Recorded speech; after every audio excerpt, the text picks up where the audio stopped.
Up here on ABC.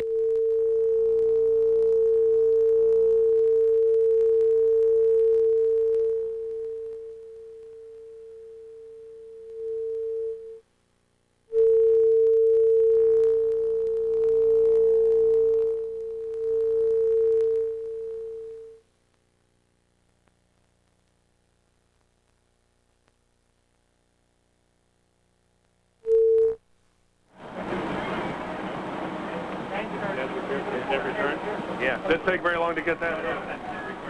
We got it. Kirsten.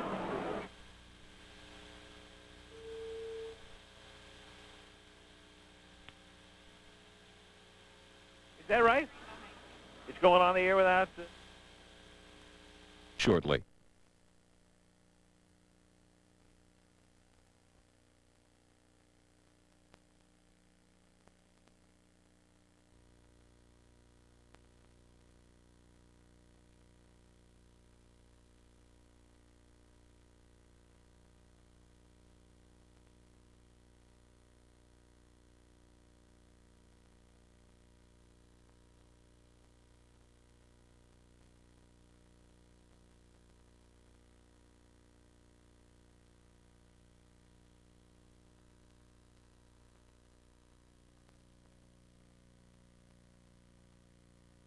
We are sorry for the temporary loss of the audio portion of this program and hope to have the problem corrected shortly.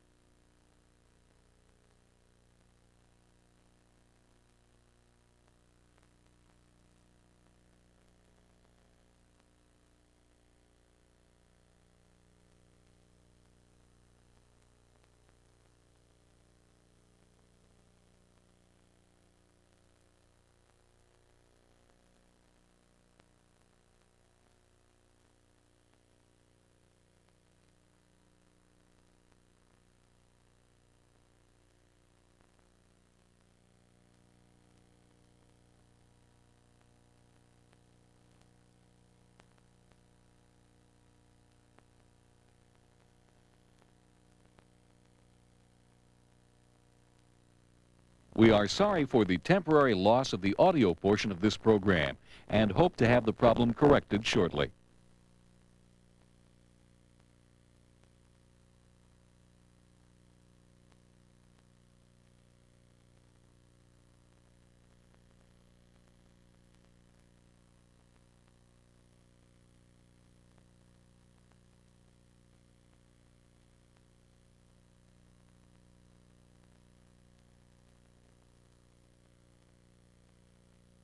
Problems that we are having from New York. You're looking at the scene here in Kansas City where we will be kicking off the NFL playoff season shortly. The Kansas City Chiefs going against the Pittsburgh Steelers. Okay, we'll be returning in just a moment as the playoff action is just minutes away. Ultimate closeness, ultimate comfort. That's the edge. The all-new Ford Mustang. It is what it was and more. And True Value Hardware Store. Help is just around the corner. Kansas City on a beautiful wintry day here in the heartland of the United States. Temperature around 20 degrees. Very little wind blowing. It should not be a factor on the Kansas City Chiefs Pittsburgh game. The crowd is rapidly filling the stadium. 77,000 expected. No wind, and that's good news for the players. We again apologize for the audio problems we had at the beginning of our telecast, but we will be bringing you the first playoff game of this season. The Kansas City Chiefs and the Pittsburgh Steelers followed immediately after by Green Bay at Detroit. And Kansas City coming in now at 11-5, and the Pittsburgh Steelers limping in, I guess you could say, at 9-7. Right. Pittsburgh would have to win 3 road games to get to the Super Bowl. If they win today, they'll play in Buffalo next week. With the Kansas City win today, they'd be in Houston next week. And I know one thing about this stadium, Dan, whether it's a Monday night game at 8 or a playoff game at 11:30 in the morning, it will be rocking. Well, we know how exciting just the Monday night atmosphere is, but everything changes for the playoffs, and it changes for the better. The air seems to be crisper. The crowd is is certainly much You'd more like to be out exciting. there. Frank, this is the only reason that you ever played this game or watched this game, is to be a part of a playoff game, and it's just a thrill to be here. As long as that wind doesn't blow, it won't be bad at all. The players kind of like this. It's going to be a good day for the players. The Pittsburgh Steelers, I said they limped in. They're 9-7. As part of their formula to get into the playoffs last week, they had to beat the Cleveland Browns. They were down 9-3 at halftime. Their emotional leader, Greg Lloyd, threw a tantrum at halftime, just deriding all of his teammates to go back out and do something positive. They won that game 16-9. Cleveland came here with nothing to lose. They were going home regardless. You know, this is the end of the season. I felt that they did not come to play. They were just ready to go home. And we were not taking advantage of that, and it was pissing me off. You got to lay it on the line, whatever it takes. And so that was my attitude. I don't want to hear nobody's excuses. Do whatever it takes. And so I did what I thought, I had to do, as far as to get this team motivated and also get myself motivated to go out and play. I tell people, he's either going to piss you off or he's going to fire you up 1 or 2. Either way, he's going to be ready to play.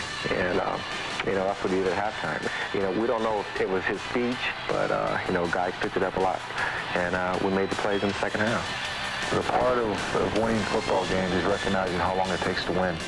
And we realized that the game's played for 60 minutes, and I think with that in mind, we went out and did what we had to do in the second half.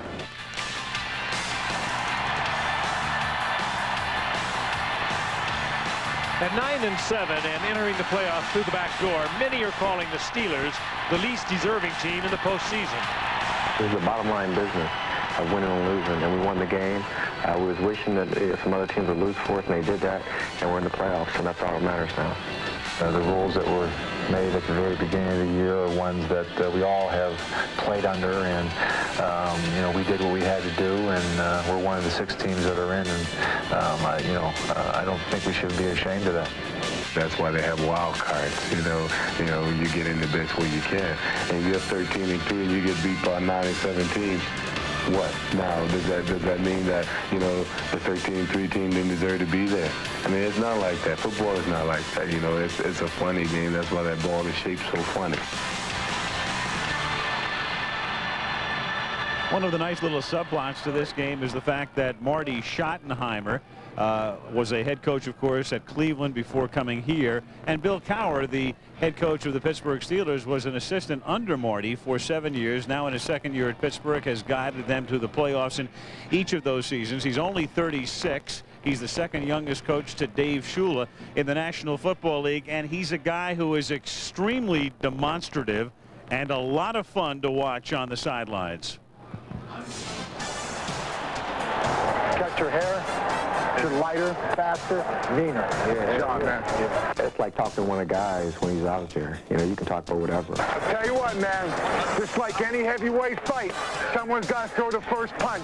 And I'll tell you what, let's not wait around. Let's deliver, not accept. Let's go. I am not one to try to put chains on people when they get on the football field.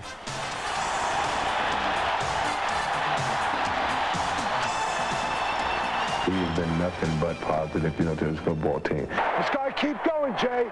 You got to keep going. Got to keep rushing. Got to keep rushing. Who got you? 60. Did you see him? Evidently not. You all right? Yeah. All right. Welcome to the NFL. It's kind of funny when you have 2 emotional people out there trying to keep each other calm. If you want to get a 2-point stance, you get where you feel like you can rush the quarterback. You understand? Yeah. Rush the quarterback.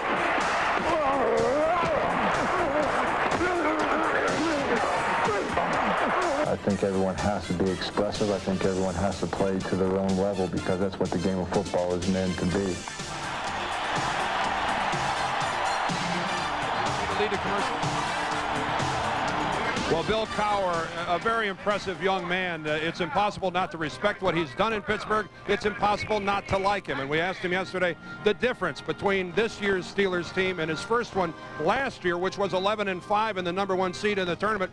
He said, we've had more peaks and valleys this year. It's been a rougher year, and I think because of that, my team is a little harder, a little more mature. Whether or not they're better without Barry Foster and with a hurt Neil O'Donnell is questionable.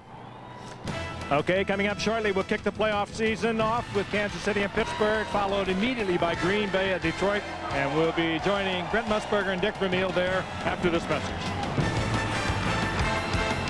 We're looking at the frozen tundra of the parking lot in Pontiac, Michigan.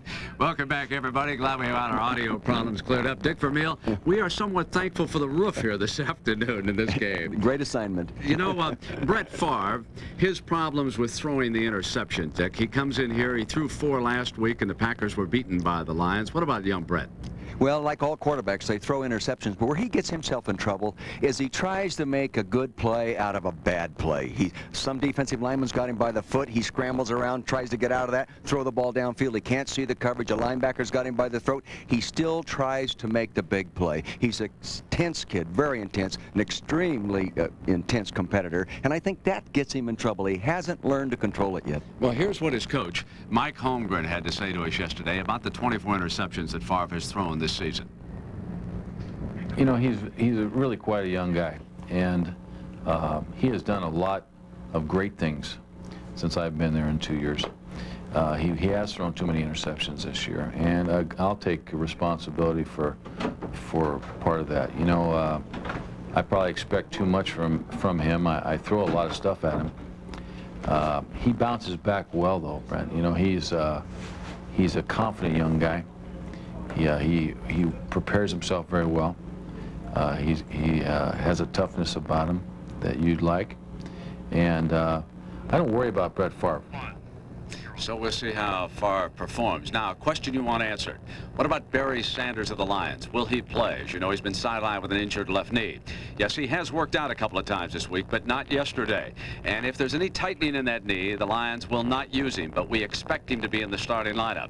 And, of course, a reminder that the Packers and the Lions are coming up next, except here in the Detroit metropolitan area. The game is blacked out because, unfortunately, it was not sold out in time. We're going to be sending you back to Kansas City, the Chiefs and the Steelers in a moment. Card game brought to you by Blockbuster Video. Make it a blockbuster night. And the Travelers Insurance Companies. The Kansas City Chiefs fans, some of the great fans of the National Football League, and for them this season had a great attitude when Joe Montana came in. When you talk about the Chiefs story and their success, their division-winning title this year out, Joe Montana is such a part of that story. They picked him up not to get them to the playoffs, Frank, but through the playoffs. And you notice about half the stories this year dealing with Montana bore the headline, "Not your average Joe," yet when asked to describe his season in one word, Joe said, average. Of course, he sets a very high standard for himself. The expectations are tremendous because through the years he has been such an extraordinary quarterback.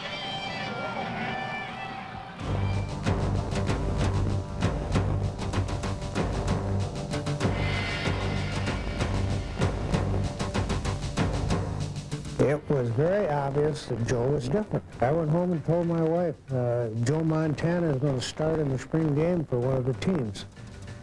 And I can remember to this day, she said, well, who's Joe Montana? And I said, well, he's the guy that's going to put meat and potatoes on your table for the next 4 years. When we drafted Joe, I knew he was an outstanding athlete. He could really move. He was very quick on his feet, but he had been inconsistent.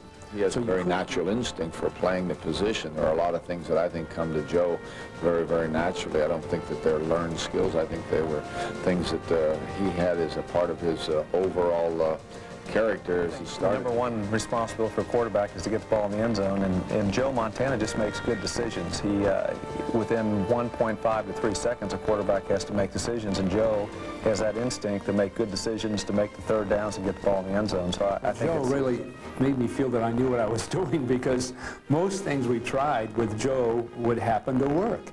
And so before long, you begin to think, gosh, I'm not a bad football coach, because the design of that play was sort of on the cutting edge, or very creative, and yet it continually would work. I think I was too disciplined with Joe and took away a little bit of his flair, but I was smart enough to recognize that and give him the flair back And this flair was oftentimes demonstrated in the huddle. Joe, as with all fine quarterbacks, great quarterbacks who have leadership ability and the ability to make plays and have developed a history of being able to make plays, they in fact are able to get everybody around them to play at an even higher level. They began to catch balls they never would have caught before. They truly believed, and they believed in Joe Montana. And he's done it through hard work, through his talent, and the fact that he's produced under pressure situations allows you to do it again. I think the biggest quality Joe has is he can feel the pass rushers and see the receivers. Joe's best qualities as a quarterback are simply put this way. He can move the football. One of the qualities about him, I think, that set him apart is his ability athletically to move and slide and escape the rush and make the throws up the field that really are very, very difficult to defend. So many people have ruled him out, including myself, with his elbow, with his spine, with his shoulder, that he comes back and is ready to go again. Now, I always said Joe Montana would be playing for the Monongahela Mudcats at the age of 55 for $35 a day because he loves the game so much. Well, we've just heard some of his former coaches talk about some of Joe's attributes.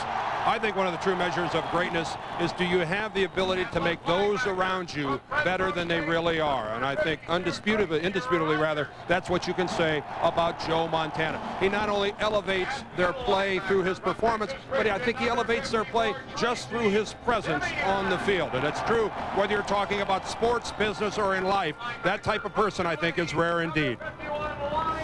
Okay, the Pittsburgh Steelers and the Kansas City Chiefs will kick it off after this commercial message and then a word from our ABC stations.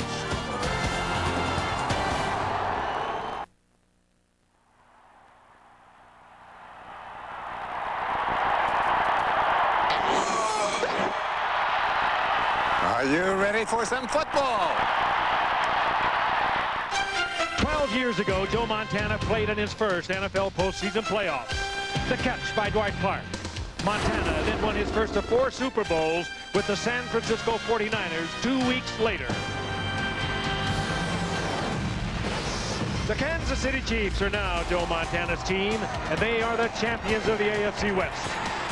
But today begins the postseason drive to the Super Bowl, and for 37-year-old Joe Montana, the team has changed, but the goal remains the same. It doesn't matter how many things are in the past, how many you won in the past, but every year the goal is to go to the Super Bowl. The goal is to first make the playoffs and then get to the Super Bowl. And anything less than that, you should feel a little cheated. The Pittsburgh Steelers face the Kansas City Chiefs in this AFC wild card playoff.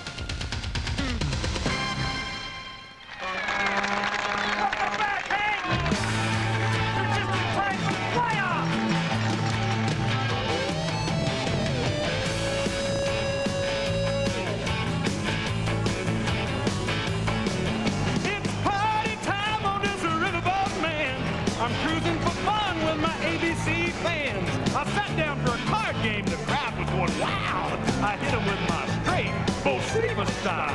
I hollered, get back. Let's clear a lane. It's time to get psyched for this playoff game. Hey, are you ready for some football? It's a postseason party. Now this is Big O Hank, and I'm back and I'm ready to get this game started. Now put the teams on the field and get them pumped up right, cause all my rowdy friends want a playoff fight.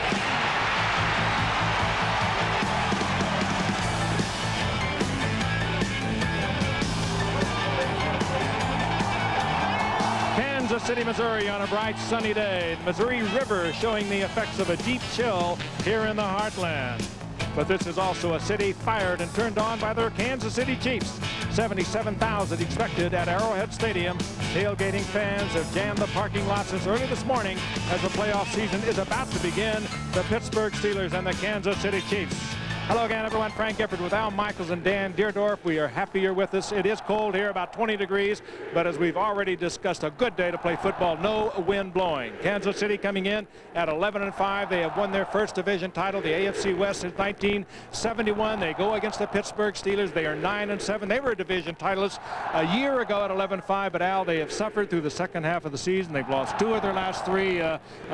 It's going to be difficult. They'll go as far as their defense can take them, because offensively, Frank, this is a low-risk, low-reward team with Neil O'Donnell at quarterback. Barry Foster, of course, has undergone ankle surgery. Leroy Thompson is their ace running back.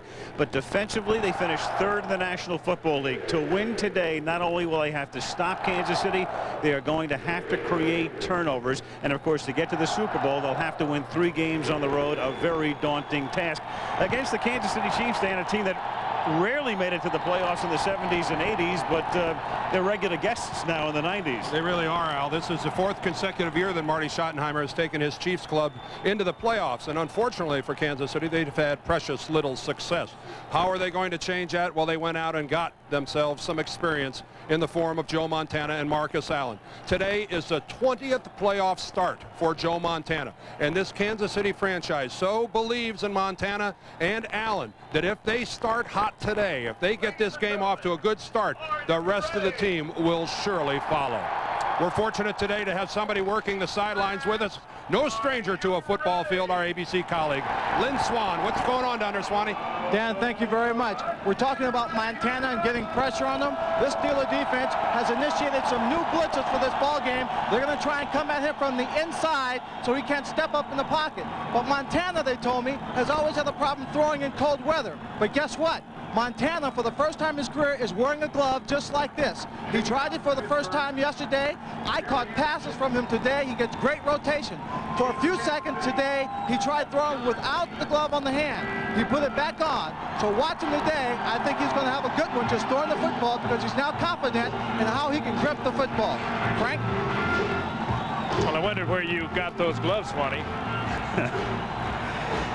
Well, Frank, it might be 11:30 in the morning here in Kansas City, but we are ready for some football, and the NFL postseason is underway as the Chiefs receive Gary Anderson to kick off. John Stevens, the former Patriot and Packer, runs it back to the 20-yard line. Rico Mack makes the tackle for the Pittsburgh Steelers. Joe Montana, his 20th postseason game. He is 14-5 in postseason, including 4-0 in the Super Bowl. 15th year in the league. Marcus Allen and Kimball Anders in the backfield. Burden and Davis are the wideouts, and Jonathan Hayes more a part of the passing game than ever, the tight end. Aldzot, Grunhard, Shields, a great-looking rookie who's done a wonderful job, and Sigler up front. Montana to the air on first down. And over the middle, it's incomplete. The pressure was put on by Kevin Green, and he has made a big difference for the Steelers this season. 12.5 sacks, leads the club. Let's take a look at that Pittsburgh defense. A base 3-4. Davidson, Steed, and Evans up front. Then the linebackers, the aforementioned Green, Kirkland, and Chad Brown, a rookie from Colorado, in the middle, and Greg Lloyd, their big gun. Woodson and Johnson are the corners. Lake and Perry are the safeties. Rod Woodson was the AP's Defensive Player of the Year. Marcus Allen through the middle. Exploits that hole for a pickup of 4 to the 24-yard line. The safety, Darren Perry, comes up to stop him. It'll be 3rd and 6 for Kansas City. On the first passing situation, we just might advise you also that we haven't told Rod Woodson and Marty Schottenheimer told us that he anticipated this. Rod Woodson will be locked up with Willie Davis, the speedy wide receiver for the Kansas City Chiefs. DJ Johnson be working primarily against J.J. Burton. 3rd and 5 with the ball at the 25-yard line on the opening drive of the game. That's Marcus Allen in motion. Montana, that short drop and a quick pass, and it's knocked down by Dion Figures, their top draft choice from Colorado, who comes in the nickel.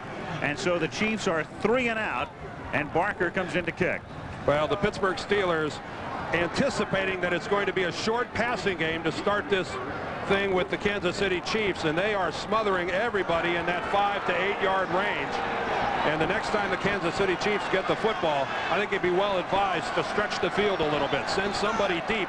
The Steelers are hovering close to the line. Brian Barker kicking. Rod Woodson back to receive it. Woodson takes it at the 29-yard line. And Woodson coming back the other way. And Rod, who must have run 70 yards, nets 3. A 46-yard kick, and Woodson takes it back to the 34-yard line. Only 3 yards, but a lot of fun to watch. He'd have lost about 10 yards if it wasn't for Carnell Lake that came back with a big block. Neil O'Donnell, 4th year out of Maryland, bothered all year with tendonitis of the elbow and a shoulder bruise, but missed only 1 start, that on opening day. Hodge and Thompson, the running backs. Graham and Stone, the wideouts. Eric Green is the big guy, their leading receiver, the tight end. Jackson Love, Dawson to the Pro Bowl, Hasselrig, a former Pro Bowler, and Searcy up front. And this is Leroy Thompson, and that's a play you'll see more than once today. They like to keep it on the ground. Their wide receivers are very ordinary. Gain of 3, 2nd and 7. Kansas City's defensive unit. Derek Thomas playing in a down position this year, so it's a base 4-3. Smith led the league in sacks with 15. Phillips and Saliamua in the middle. Rogers, Simeon, and March are the linebackers. Albert Lewis having a terrific year. Jay Taylor on the other side. Bayless and Ross. Kevin, the longtime cornerback, was turned into a free safety in midseason. Double tight end set, 2nd and 7. The catch is made by Jeff Graham, and he has the game's initial first down, takes it to the 48-yard line, tackled there by Jay Taylor. Pittsburgh wastes no time going right against Jay Taylor, who has been the replacement for Dale Carter, the #1 draft pick from a year ago, out with a broken arm. The first pass they throw, they work against number 27, Jay Taylor. Came in a trade from Phoenix. They like him here at Kansas City, but he probably is not the good man-for-man cover that Dale Carter is. Green sets up on the right side. No score early first quarter. And here's Thompson going nowhere. Stopped 2 yards back of the line of scrimmage by Derek Thomas. I think Derek Thomas likes to start a game off like that, making a big play on a running play. He's very sensitive to being criticized as a one-dimensional player. We've got a Kansas City Chief down on the field. That's Merrill Hodge. But Derek Thomas is so sensitive to being labeled as nothing more than a speed guy from outside. Look at him fight off the block of the tight end, gets upfield, and makes the big hit for loss. Good play by Thomas. Hodge down, injury timeout. Already made the tackle here on Thompson. Here's Merrill Hodge, and watch what happens to him as he's hit by Tracy Rogers. Hodge knows the play's over, and Rogers just comes in and bangs Hodge down, and Hodge goes off the field. But as far as Merrill Hodge was concerned, the play was over, and he never saw that one coming. Hodge walked off unaided, so it's 2nd and 11, and O'Donnell gets sacked at the 40-yard line. The safety blitz as Kansas City sent Martin Bayless in there, and this has been a huge problem of late for the Pittsburgh Steelers. They've given up 34 sacks over their last 8 games. 41 for the season, Al, and on a 2nd and long, you could just go to the bank with the fact that Kansas City and Marty Schottenheimer, with his defensive background, is going to come with the blitz. Pittsburgh, once again, didn't pick it up, and now they are in deep trouble once again. Marty Schottenheimer with that defensive background. 3rd and 17. Hodge is back in out of the shotgun. Under pressure. Hodge on the middle screen. Gets into Kansas City territory. And Merrill Hodge breaks it down to the 27-yard line. So the man who was shaken up spends 1 play on the sidelines, comes back in, and they convert on 3rd and 17 as Albert Lewis makes the tackle, a 32-yard gain. Well, now that should not work as well as it did. There was no blitz, a straight 4-man rush, a little screen underneath. Kansas City playing in a zone. Somebody should have been able to pick it up. Jaime Fields is looking right at Hodge, but Hodge, who over the past few years has become a playoff player.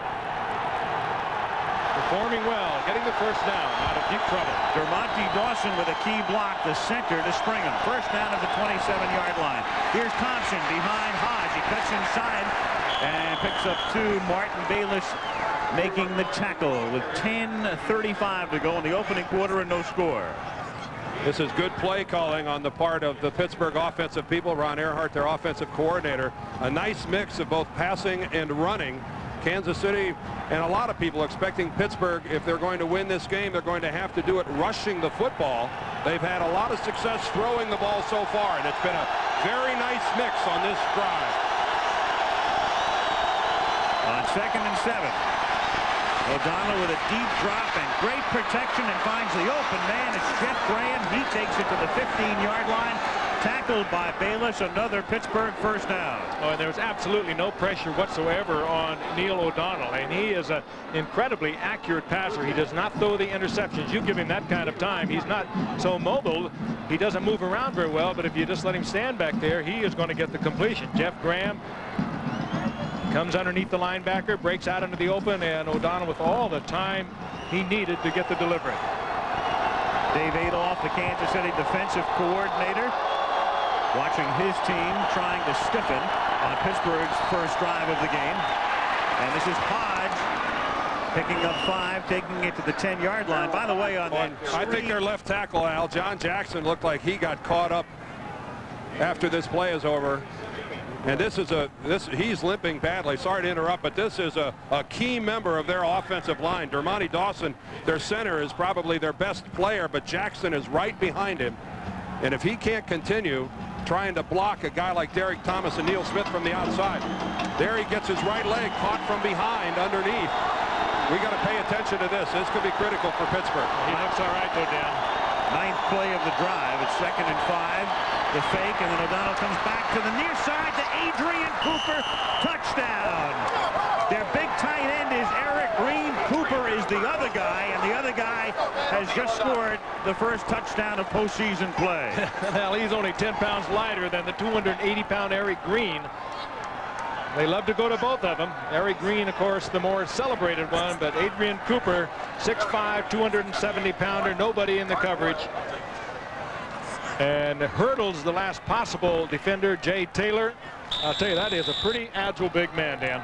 That's not only the first touchdown of the postseason, it's Adrian's first touchdown catch of the season. He hasn't had one since last year, so how sweet that must feel. Big 3rd down screen to Hodge, sets it up, 7-0 Pittsburgh. Good look at the play action. And it is well executed. The fake off to the right and then all the way back cross field. Frank, a little play action confused me. Sounded like an echo. Lonnie Marks, 51, if you saw it, got caught inside on that. It was his man. Gary Anderson to kick off. Chiefs getting it for the 2nd time in the game. John Stevens from the 2 back out to the 22-yard line. ABC's wild card playoff game from Kansas City is being brought to you by Nissan. It's time to expect more from a car. Cold filtered Miller Genuine Draft. Get out of the old, get into the cold. Delta Airlines, you'll love the way they fly. And the people at Nike who encourage you to just do it. What Pittsburgh did on that first drive in converting that 3rd and 17 was something that hasn't happened this year to Kansas City. The Chiefs all year long never yielded a first down on 3rd and 15 or longer. But they did there. And then Pittsburgh cashes in on the 10-yard pass to Cooper. And Montana on first down, too high for Marcus Allen. So it'll be 2nd and 10. When the strength of your team is your defense, and your head coach is a former defensive coordinator, everything is geared around that defense. And when the opponent takes the ball early in the ball game, marches it down the field and scores quickly, psychologically that can be a real blow to your team. And right now, Kansas City, in somewhat of a state of wonderment, is what Bill Cowher's Pittsburgh Steelers have done to them early. This is a team that believes and relies on defense. O'Donnell was 4 for 4 on that first drive. Montana is 0 for 3. And here's Allen exploiting a hole. And a first down. The Chiefs first out to the 40-yard line. Greg Lloyd makes the tackle. 17-yard gain for Marcus. And the wily, crafty veteran with good running, Marcus Allen, who has meant so much to this Kansas City Chiefs team, lost a little in the shadow of Joe Montana, but he has really reemerged as a genuine star. Once again, I watched the little move to the outside, the plant of the left foot. Maybe the acceleration is not what it used to be, but there's still enough of it that he is a very effective runner, a very heady runner. 7:55 left first quarter, 7-0 Pittsburgh. Here's Allen on first down, picking up 2. Marcus to the 42. What they've been doing with Marcus of late is resting him a lot. He hasn't played much over the past couple of weeks at Minnesota and last week against Seattle, as Schottenheimer has primed him for the playoffs. In postseason history, yards per carry, minimum 100 carries, nobody's been better than Marcus Allen. 5.75, a spectacular average. Remember, the league average normally is about 4. This year, 3.9. On 2nd and 8, the pass is a little underthrown and incomplete, intended for J.J. Burton, who was covered by Woodson. Well, right now you've got to say to yourself, how are these gloves that Joe Montana is wearing, how are they working so far? You know, you touched on something a little earlier too, Dan. Maybe they should be thinking a little bit more about stretching that Pittsburgh defense, because Montana in the last 7 games has not thrown a completion over 33 yards, and the Steelers are up there. They're playing them tight. They're jamming the receivers, and it's going to be difficult to throw underneath. That's where he'd like to throw, but it's going to be difficult. Well, he got hit on his first attempt, so you can't take that in for anything meaningful. But since then, the ball has been high, it's been low, it's been all around. 3rd down and 8. And Montana this time throws it out of bounds, so he's been high, low, and wide. All right, it's time to take off the gloves, Joe. Yep. Yes, you're right. I don't care how good they felt yesterday or even today, and how good it felt to you, Lynn Swan, on the sidelines. If you're not used to doing something, it's awkward and difficult. And when you play as many years as he has, you're 37 years old, I don't think you start with new toys. When you've started 19 playoff games without gloves, I'm not sure that the 20th is the right time to do it. Of course, I'm speaking from all my wonderful quarterbacking experience. Right. And your playoff experience. Here's Barker. Sending it down to the 14-yard line. Hey, I see. We cover the earth here. What can I tell you? The gloves are off up here, too, right?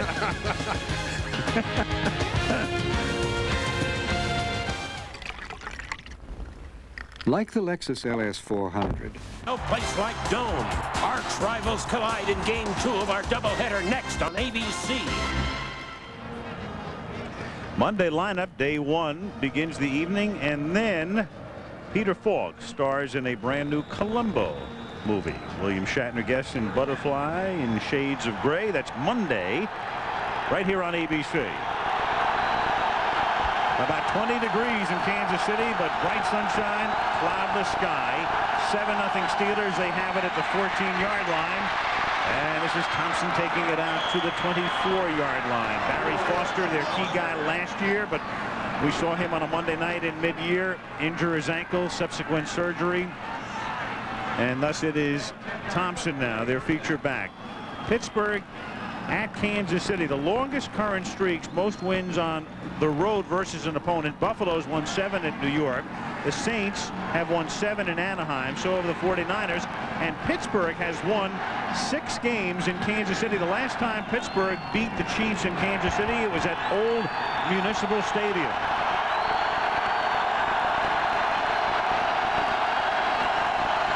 First and 10 from the 25.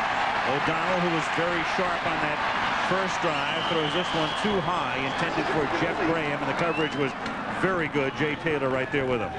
Once again, though, good protection for O'Donnell. That was just fine coverage on the part of Jay Taylor. O'Donnell, again, is not active back there in the pocket. He needs to be protected, and he got it once again. Just good coverage and forced him to throw it away. This is a vaunted Kansas City pass rush. There's Sally Amua in the middle. Nothing but a power rush, then a spin. But he's working against the class center in the NFL, and that's number 63, Dermonte Dawson. There's nobody better in the game right now. Second and 10, Thompson in motion, 6:13 to go in the quarter. Merrill Hodge out to the 29-yard line. It'll be 3rd down and about 5. Lonnie Marks makes the tackle. Again, a good mix by Ron Earhart. That's him in the middle. And, of course, we saw him call one of the almost perfect games early in the year when the Steelers beat Buffalo 23-0, mixing it up beautifully. He's been around a long time. He's seen it all, 37 years as a coach, and here is the youngster that he works under, 36-year-old Bill Cowher. Third and a long 4. O'Donnell operates from the shotgun throws. Catch is made up at the 38-yard line by Ernie Mills. His first catch of the day, and another Pittsburgh first down. Good concentration by Mills. That's the kind you go back to the huddle and you look at O'Donnell and say, just a little lower, please. I want to play a little more in my lifetime. Neil Smith, I think, complaining that he was held. All defensive linemen complained that they were held.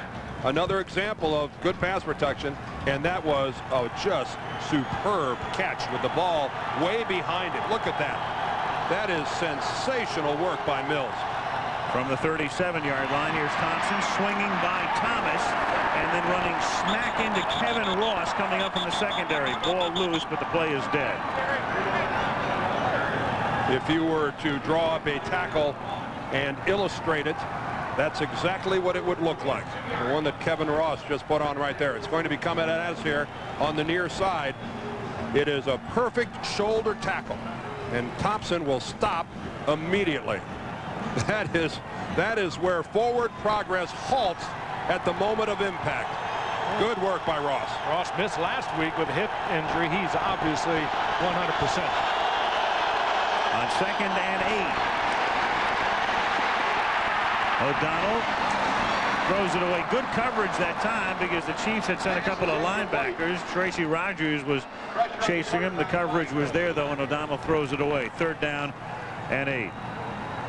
So right about that coverage. They picked up the blitz. Good protection for O'Donnell. He kind of ambled out to the right. Still couldn't find the open receiver. Good coverage back there, number 51 for Kansas City, Lonnie Martz. With the state of the Chiefs secondary, I don't think they want to gamble very much with a lot of all-out blitzing and force those guys into single coverage back there. It's kind of a quandary for the Chiefs. 3rd down and 8. Thomas gets double teamed and pass is knocked down by Albert Lewis in his 11th year. And Marty Schottenheimer telling us yesterday he's never played better. Well, he's got 38 career interceptions. He has been to the Pro Bowl 4 times and having just an outstanding year in this, his 11th season. And he gets away with a lot of things, too, because he's been around. He's done it so often. That time he might have slipped his hand in there with the look of the left arm, working on the hip, but he hides it well enough. Fine play. Mark Royals to kick. Danon Hughes, a rookie from Iowa, back to receive it because Dale Carter is hurt. And from the 10, Hughes brings it back to the 24. Chiefs get it there. 4 minutes to go. First quarter. AFC wild card game. 7-0 Pittsburgh.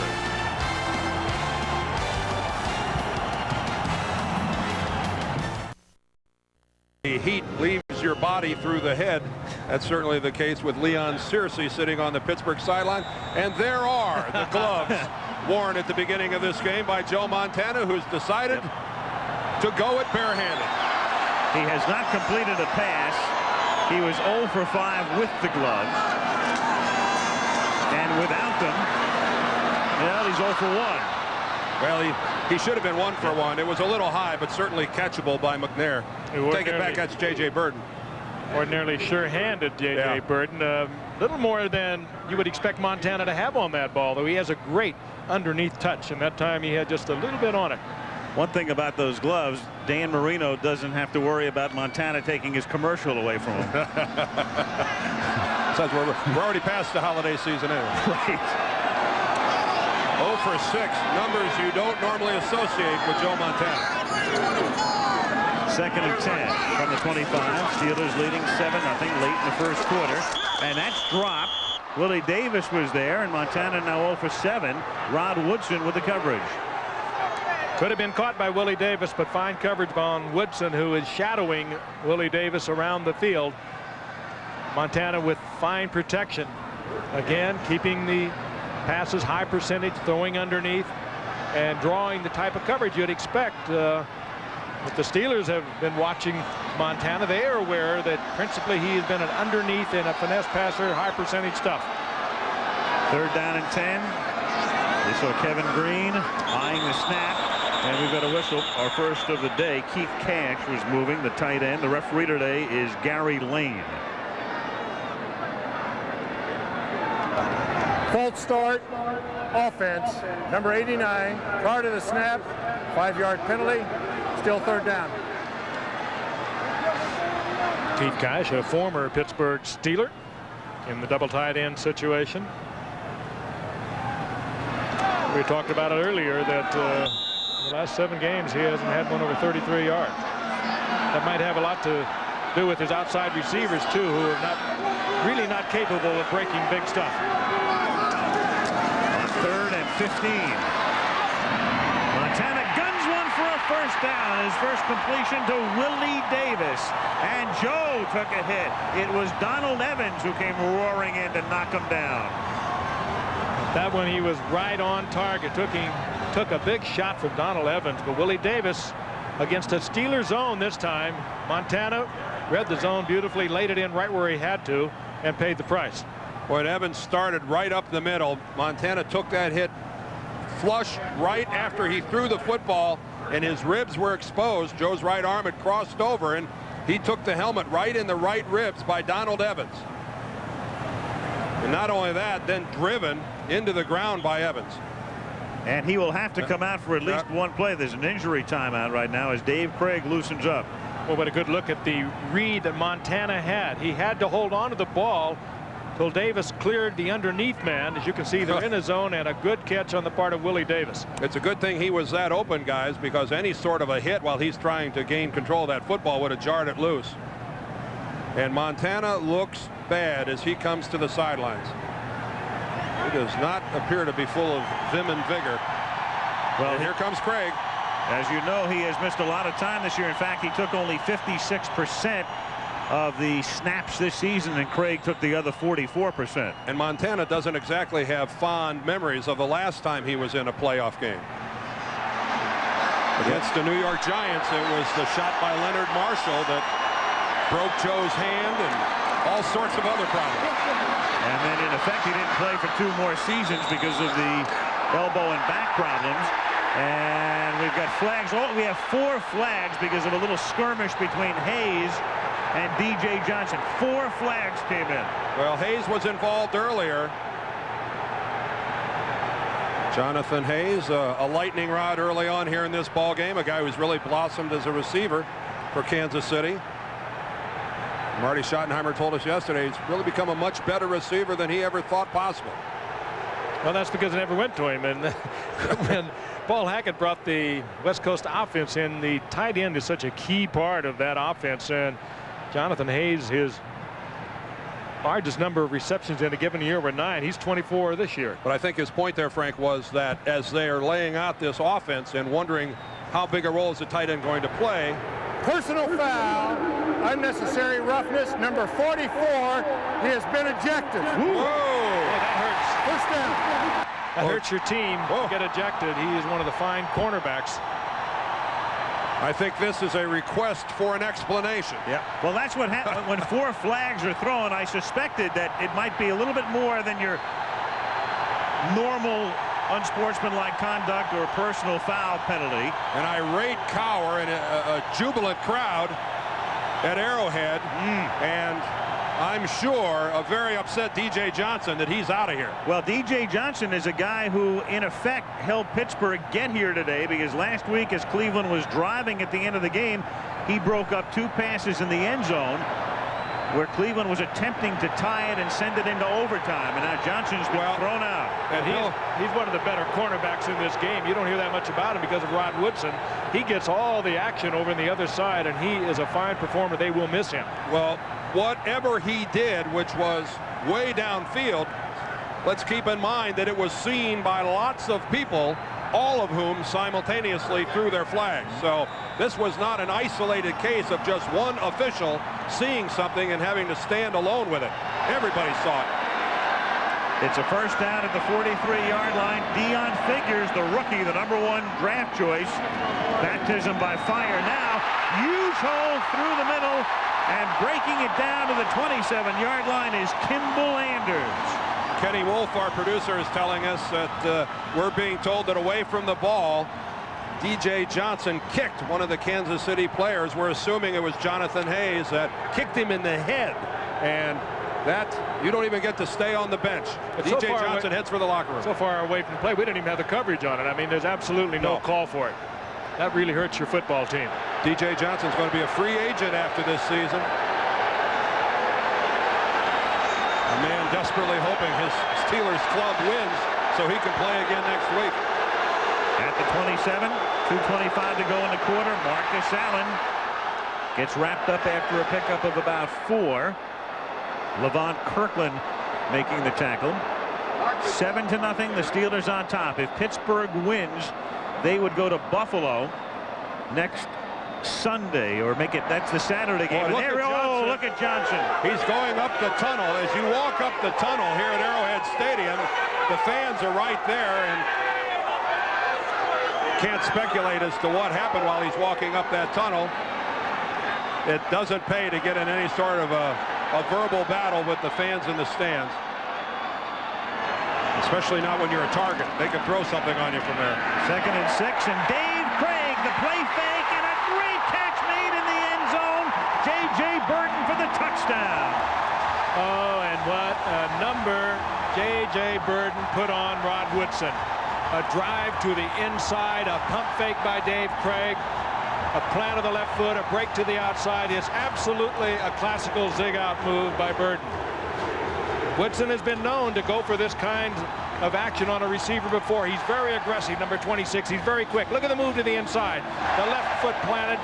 Woodson totally turned around, and then Burton with a spectacular catch because he had to look to the outside to bring it in. That is beautiful. How great is that? There it is, coming right at us.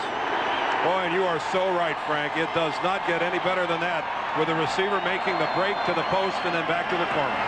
Lowry. Wild series. The ejection, the injury to Montana. Craig comes in, Burton the catch, and we're tied at 7.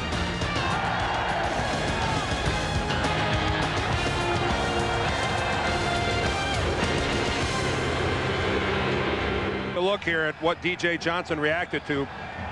Some sort of liquid is sailing out of the stands. You see it right there, pelting the entire group that's taking him off the field. DJ, the wise thing there, I know they're throwing stuff on you. That's going to happen. Just expedite your departure. Get up the tunnel and get out. And Rod Woodson, the guy who really has to pick up the slack now in the Steelers secondary, feeling a little warm here on a very cold day as he was scorched pretty bad by J.J. Burton. 1:39 remaining in the first quarter. 7-7. Woodson and Dwight Stone are back to receive. Nick Lowry to put it in the air. It's a short kick. Woodson from the 12. Back to the 24. Report from the Chiefs bench. Joe Montana simply had the wind knocked out of him. Will come back. Kansas City drive, meanwhile, helped along by the DJ Johnson penalty. It would have been 2nd and 12 instead of 1st and 10, 75 yards. 7 plays. J.J. Burton, the 23-yard touchdown reception from Dave Craig. And I think it says a little something about the quality quarterbacking they have here in Kansas City. Dave Craig is not your average backup quarterback. 67,000 yards between them. That's not bad. No. O'Donnell, the fake on 1st down. Backpedal, sets up the screen. Merrill Hodge, who broke one earlier, is out of bounds up at the 34-yard line, very close to a 1st down. Martin Bayless running them out. Well, you don't know how long it'll continue, but in the early going, this first quarter, the Pittsburgh Steelers offensive game plan is set up beautifully. Ron Earhart, the veteran offensive coordinator, they come with the screen when you get Kansas City Chiefs dropping off. And it works. They picked up the blitz. They're giving plenty of protection to Neil O'Donnell, just doing a fine job thus far. This after they'd gone the last 7 games of the regular season without scoring a point in the first quarter. Stone in motion. On 1st and 10, Thompson goes next to nowhere. He is wrapped up by Darren Mickle.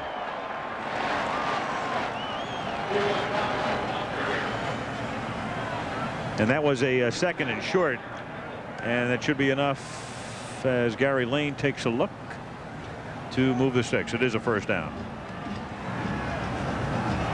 Well, the one thing that the Pittsburgh Steelers have seen so far is a good start by their offensive line. There was some early pressure on Montana, but since then, their run blocking has been crisp. Their pass protection has been solid. This is really a good-looking unit, and they have gotten off to a good start. 1st and 10 from the 35-yard line. Another screen, this time to Thompson, but he can barely get going. Tracy Simeon is there to knock him down after a gain of a yard on what figures to be the final play of the opening quarter. Bill Cowher, completing his 2nd season, took the Steelers to the playoffs last year, but they were knocked out by Buffalo. Now they come in as the 6th seed. And at the end of the 1st quarter, it's Pittsburgh 7, Kansas City 7. Back we come from Arrowhead after this commercial message and a word from our ABC stations.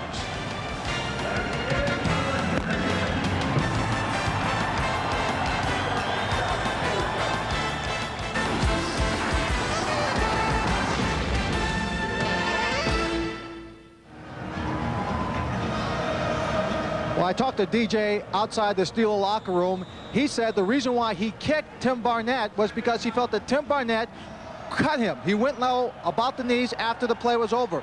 He didn't understand why he was ejected because of a personal foul. So I asked him, did you connect on the kick? He says, yeah, I hit him pretty good. Frank? All right, Lynn, it's 2nd down and 9 as Leroy Thompson takes it out to the 43-yard line.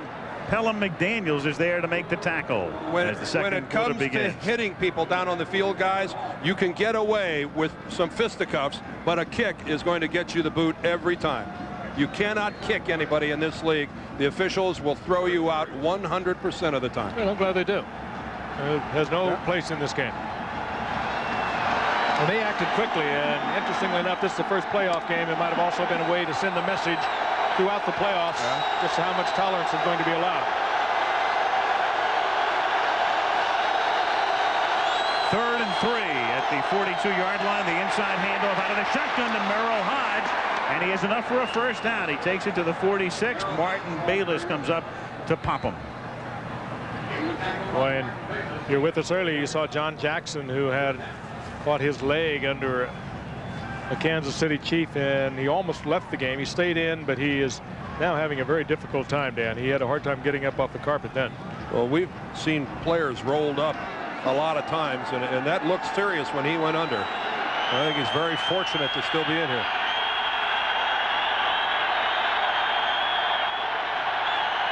On 1st down, it's dropped at the 50. That is Eric Green, their leading receiver this season, with 63 catches and averaged 15 yards a reception, which is a lot for a tight end. In fact, this year it was a lot for anybody. This one could have been caught. He just had a great year, the year that they've been expecting for a long time since they took him first in 1990.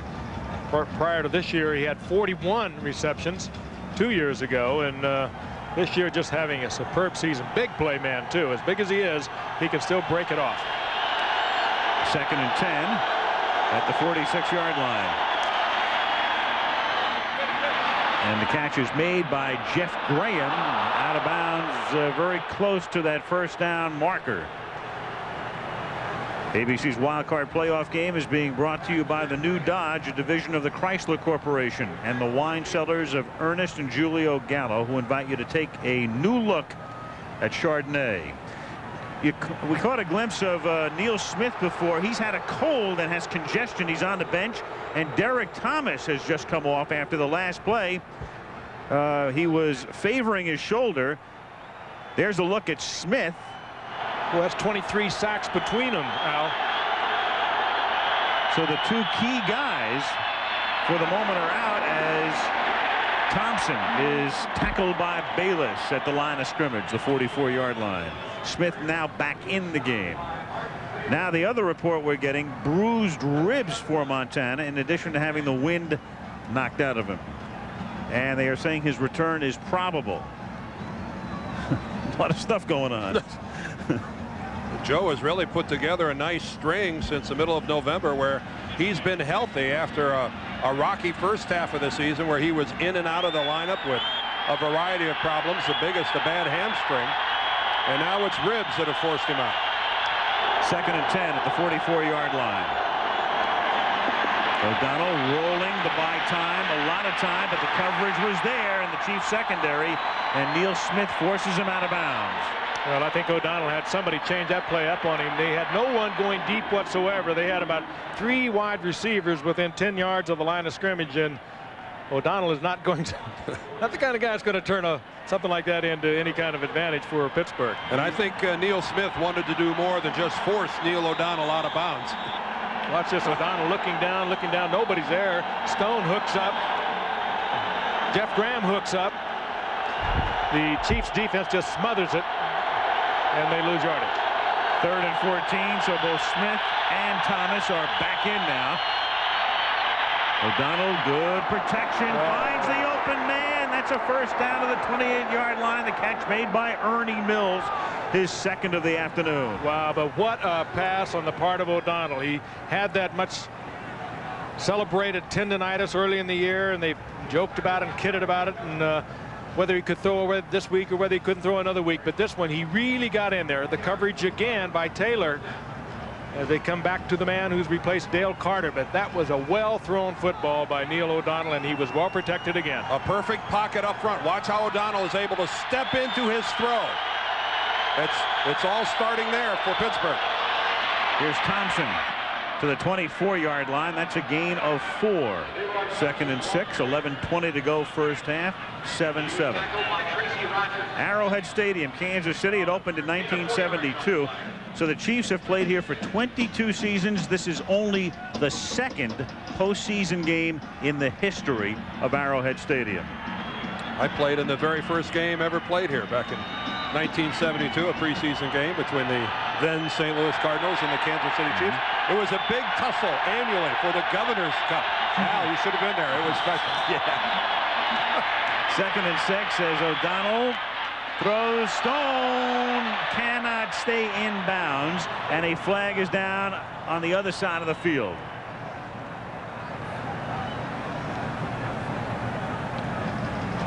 Never did control the ball, obviously. The official right on top of it, but this was the flag that was thrown on the opposite side of the field, and the holding indicated against the Steelers, and also now Kansas City. Either that or they made a mistake. We're either going to have an offset or somebody made a mistake indicating the first foul. Defense, number 54, 5-yard penalty, first down. Tracy Simeon. An erroneous point the first time around by Gary Lane. Reverse angle. That's could have been. Here's Green on his release, and there is the grab by Simeon. It's a handful too. Yeah, you ought to be allowed to grab that guy. He's too big to cover any other way. 1st and 10 at the 19-yard line. Here's Thompson.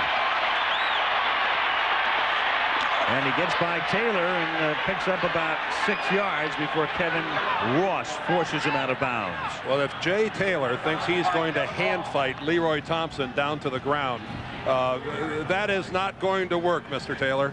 That type of an effort coming up in run support against a back of this quality in the National Football League just is not going to get it. We saw Kevin Ross make a form tackle. This is not a form tackle. This will not be put on a loop and shown to kids. That's the wrong way to go about it. And Kevin Ross has to come over and clean up. 2nd and 6 from the 15. Here's Merrill Hodge for a couple. Takes it to the 13. It'll set up a 3rd and 4. Darren Nickel makes the tackle. Steelers moving into Eric Green, the big tight end range. You like to throw to him down here as we take a look at the numbers we spoke of a while back in postseason play by the part of Merrill Hodge, of course, playing a much bigger role, the former 3-time leading rusher for the Steelers this year because of the injury to Barry Foster in that 8th game. 3rd and 4. 9:45 left in the half. 7-7 the score. O'Donnell throws incomplete. Good coverage that time. Jeff Graham, the intended receiver. Yeah, they're doing everything but mugging Eric Green coming off the line of scrimmage. I'm sure he was the intended receiver at that point, but they were all over him, hammered him initially, and then they just grabbed him about 6 or 7 yards downfield. Eric Green couldn't figure out what are they doing to me, he's saying. And there is there is the waltz, now the grab of the jersey. Well, you're allowed to ride him for that 5 yards as long as you're not holding him. That was Derek Thomas working on Green. 30-yard field goal attempt for Gary Anderson is good. He made 28 of 30 during the regular season. So the Steelers pick up 3 and lead by 3.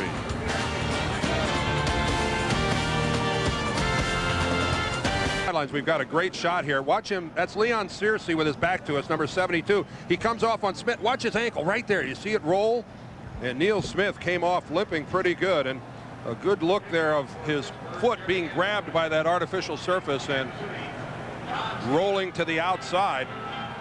They tightened up his tape job, and I'm sure that he'll be back in the ballgame. It's a good thing he's got some flexible ligaments and tendons down there. Thomas plays that down position, but that was seriously 304 pounds. He just buckled him. That's some good power. And Montana appears ready to come back in the game. You caught a glimpse of Joe. Anderson kicks off. It's taken 4 yards in. John Stevens is going to come out with it. Good decision. Instead of getting it at the 20, they get it at the 31-yard line. Darren Perry makes the tackle. KC has it there. Joe coming back into the game with 9:23 left in the half. Pittsburgh 10, Kansas City 7. January afternoon, Kansas City, a place for all seasons. The weather is different things to different people. That's Mark Spitz, I believe, preparing for another comeback. All right. They'll be playing hockey on that pool tonight. A hearty soul out there today.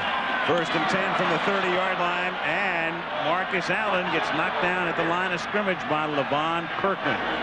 No gain. 2nd and 10. Montana is back in the game with 9:10 to go in the half, and Pittsburgh leading 10-7. Boy, the Steelers defense has got a lot out of Levon Kirkland and Chad Brown, 2 new inside linebackers. Brown a rookie and Kirkland only his 2nd year. They replaced veterans at those inside linebacking positions because of injuries, and they have done very well. 2nd and 10 from the 29-yard line. Marcus Allen too high. It's the 2nd time that Joe Montana could not connect with Marcus on a pass, once with gloves and this time barehanded. That was a full blitz by the Steelers, one of their rare blitzes. Montana read it all right. Allen read with him, just off the fingertips.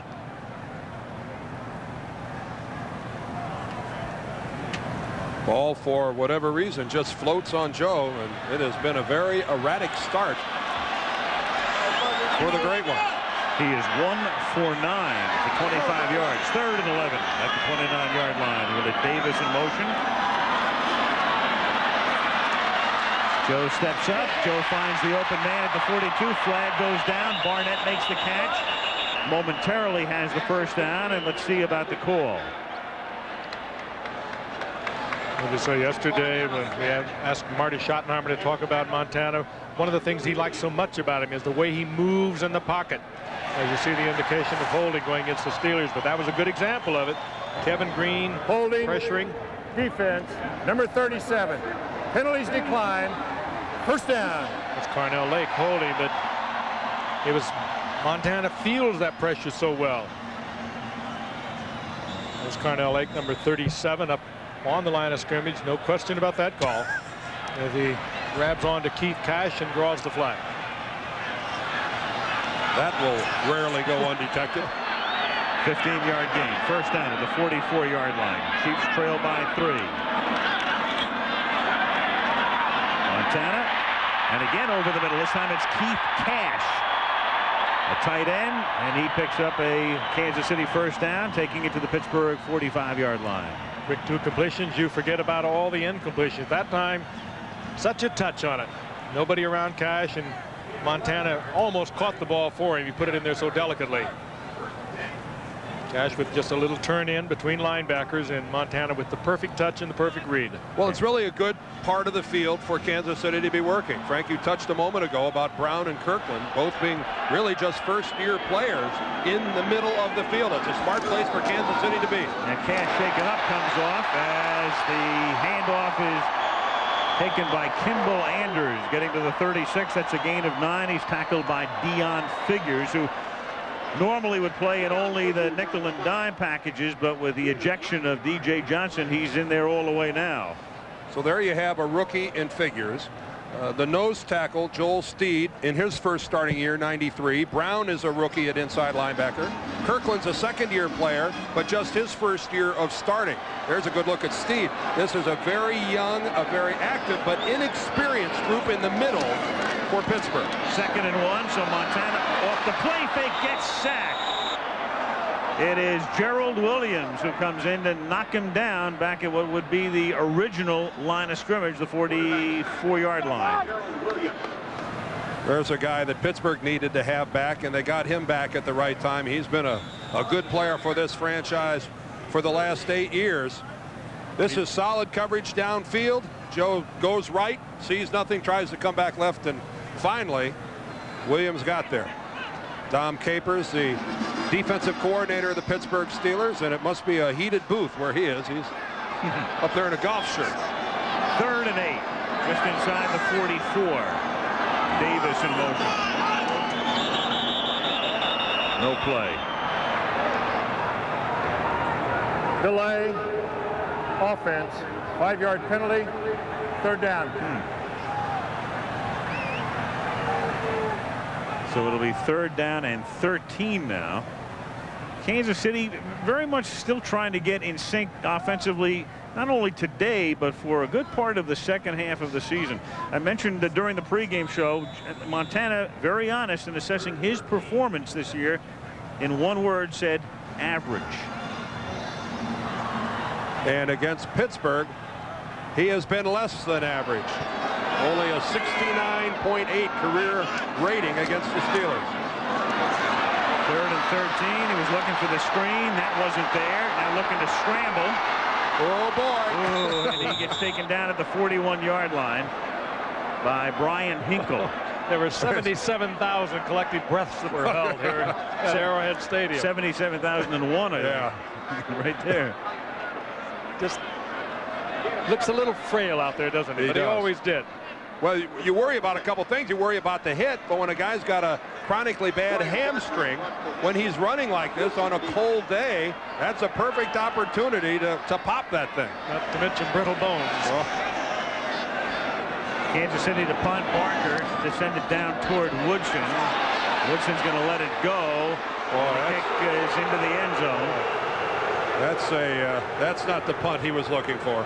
5:23 to go, first half. That's one that Marty Schottenheimer was looking for also. The premiere of ABC's 1994 golf coverage. Greg Norman, Fred Couples, Jack Nicklaus, and the stars of the PGA and Senior Tours tee off in the final round of the Mercedes Championships tomorrow right here on ABC. Pittsburgh leading 10-7. 5:23 to go in the half. First down from the 20-yard line. And going through the middle is Leroy Thompson. He's stopped by Joe Phillips. Thompson played at Penn State. It's funny, Blair Thomas was the big back there and very heralded coming out of Penn State, winding up with the Jets. But Thompson was there, and Gary Brown, the sudden star now at Houston, was also there in the same backfield with Leroy. Funny how that works out, and you wonder how long the Pittsburgh Steelers are going to be able to keep two talents like Leroy Thompson and Barry Foster on the same roster. 2nd and 9 from the 21-yard line. And Dwight Stone makes the catch up at the 27. It'll be 3rd and 3. Neil O'Donnell with a strong arm challenging Albert Lewis, the all-pro cornerback, one-on-one with Dwight Stone. You don't want to do it too often. Lewis is a gambler. He will make the move on the ball as good as anyone in this game. Still has the quickness even now in his 11th season, but O'Donnell has a strong arm. How about Albert in his special teams play? Blocked another punt for a touchdown last week against Seattle. His 11th blocked kick in his career. Neil Smith has been in and out. He's back in on 3rd and 3. O'Donnell for Graham, who'd gotten out in front, makes the catch, and he's out of bounds at the 38-yard line. He'd gotten behind Albert Lewis. Well, Charles Bensey or Albert Lewis, one of them made a big mistake. O'Donnell, had he seen it a little earlier, might have got 6 points out of that. Albert might have tripped up on his own guy. There was two Kansas City guys on the right side of your screen. Albert was down on the ground, at least had a hand down on the field, and he was scrambling to get back in on it. Albert Lewis was covering the receiver to the inside. Right there you see, and Albert Lewis actually tripped over his own man. From the 38, here's Thompson on first down. Down to the 37, a gain of 1. You mentioned the depth at running back when Thompson came in and from Penn State. He was a 6th-round draft pick, and up until the time that Barry Foster went down in the 8th game on our Monday night game against Buffalo, he had only carried the ball 55 times in 2 years. You understand that because Barry Foster was such a major part of the offense till he got hurt. Thompson has shown awfully well. 2nd and 9. They have Stone lined up in the backfield, and Stone, no stranger to carrying the ball, takes it to the 32. Normally he lines up as a wide receiver, but he carried the ball 12 times this year and averaged 10.1 yards on the ground. That little twilight zone now, 3rd down and a little more than 3 yards, close to 4 yards. Where in the past they've been so effective with their big tight end Eric Green, but Kansas City doing a fine job chucking up Eric Green, not letting him off the line of scrimmage. 3rd and 4. 2.5 minutes to go. First half. Steelers leading 10-7. A little fake shovel and an end around to Stone, but read very well by Kansas City, and he's tackled at the 36-yard line. Well, they've been running that all season long. Kansas City obviously well prepared for it. They also try to take it back to the short side of the field. Stone had nowhere to take it. And Kansas City with a good defensive read. So it's 4th down coming up, and we come to the 2-minute warning with the Steelers up by a field goal.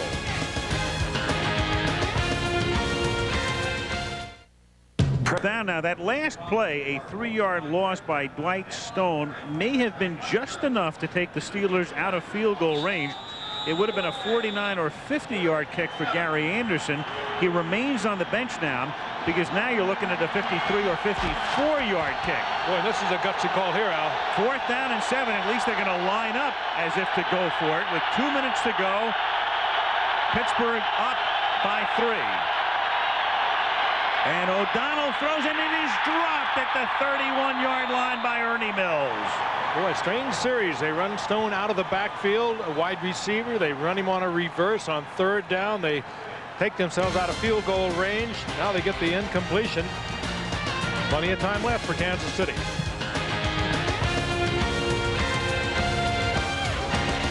Of 2 from the Silverdome in Pontiac, Michigan. At the conclusion of this one, the Green Bay Packers and the Detroit Lions, who met last week. The Lions gaining home field advantage with their win, locking up in the NFC wild card game. Following this one right here on ABC. Now, after they cannot convert on 4th down, Kansas City takes over, and Montana's pass is through the hands of Willie Davis. A little high, but very catchable. Chad Brown came charging in to knock Montana down. Joe is now 3 of 12 for 51 yards. You look at the shadows on the field, you know that Willie Davis was looking right back into the sun. See the shadows? Montana throwing right on the shadows. One that could have been caught, perhaps should have been caught, but nevertheless, Willie Davis looking right back into that settling sun. 1:51 remaining in the half. Chiefs have all of their timeouts. Pittsburgh on top 10-7. Montana throws underneath to Allen. Nice spin move to get away, and then he takes it to the 50. Carnell Lake couldn't make the tackle. Left in his tracks in a 1st down. Darren Perry finally stops him. That's almost not fair, Frank. Yeah, but that's sure isn't it fun to watch? Look to the veteran, to the great All-Pro, to make the play when you need it, and watch him spin away from this tackle. Beautiful. From the 49, he throws an out to Cash, but that's only a 3-yard gain. Keith Cash out of bounds at the Pittsburgh 48, 2nd and 7 with 1:21 remaining. It would mean an awful lot to Kansas City if they can move the football. They have been sputtering and not getting it done throughout the entire first half. They're still, however, within 3 points of the Steelers. If they can get a drive, get some points up there, if they can get a touchdown up, on the board is going to make a big difference to this team in the second half. A minute and 21. 3 timeouts. Joe Montana at quarterback. Perfect time enough to go have a sandwich when it's over. 2nd and 7 from the 48. The blitz, it's picked up. Cash makes the catch. He gets to the 43. It'll be 3rd down and 2. Tackled by Gary Jones.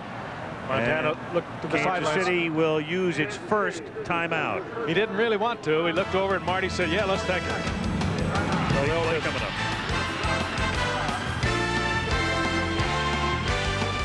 And we had a chance to visit with him yesterday. You'll see that. Brent Musburger, Dick Vermeil are in Pontiac, Michigan to tell you about the Lions and the Packers coming up. We'll sum up the first half here, which at the moment sees the Steelers leading 10-7, but the Chiefs at the Pittsburgh 43-yard line come up to the line of scrimmage, 3rd down and 2.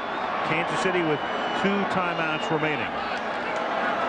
And they try to get the first down on the ground, and Marcus Allen with that second lunge just may have done it. If nothing else, he came a lot closer. Evans is there to make the tackle. It does not appear that he has it. No, this would have to be the spot of the century to pick up the first down. And Kansas City in the confusion after that play let about 7 or 8 extra seconds burn off the clock. 2nd, 3rd, and 4th effort here by Marcus Allen will almost certainly leave them a tad short. This is a shoe, but he runs into his own guy, Barnett, who ends up knocking him to the ground. I think Marcus probably would have driven far enough forward to pick up for the first down. One thing you can count on, he's going to get it again. He is the guy that Marty Schottenheimer will just openly tell you, short yardage, goal line, I want the football in Marcus Allen's hands. He can do magic. 4th and a short 1. They have 1 timeout left, 59 seconds remaining in the half. Allen lined up behind Montana. The fake, and then Joe goes down, and Joe is tackled at the 49-yard line. So Kansas City risking it at midfield, going for it, and now Pittsburgh's in great shape at the 49-yard line, and the Steelers have all 3 timeouts remaining. I think he ran into Marcus. I think Joe and Marcus tangled legs, and that's what drove Montana to the ground. It was a play action fake. Everybody in the stadium expecting Marcus to get it. Let's watch their feet. Yep, right there, their feet collided, and Joe ends up just going down, and all of a sudden what looked like a promising opportunity for Kansas City now looks like another shot at Pittsburgh putting some points on the board. Jonathan Hayes, there it is again. Jonathan Hayes, the tight end, was the intended receiver. He put on the block. That could have been a big play, even a touchdown. First down, Pittsburgh out of the shotgun. And everybody covered. Yeah, Pittsburgh's been running an awful lot of screens so far in this ball game, and that was well defensed by Kansas City. Jaime Fields, the linebacker, the rookie, really showing more savvy than you'd expect from a rookie in a playoff position. There's Fields right there. Very popular guy. Little, man. He's only 5'11". That's small for a linebacker, but very active. And they like him a great deal. 4th-round draft pick this year. And very wise. He played that screen well. 2nd and 10 at the 49. Steelers lead by 3. And falling down was Eric Green. The pass was right there, and Green just slipped to the turf. 3rd down.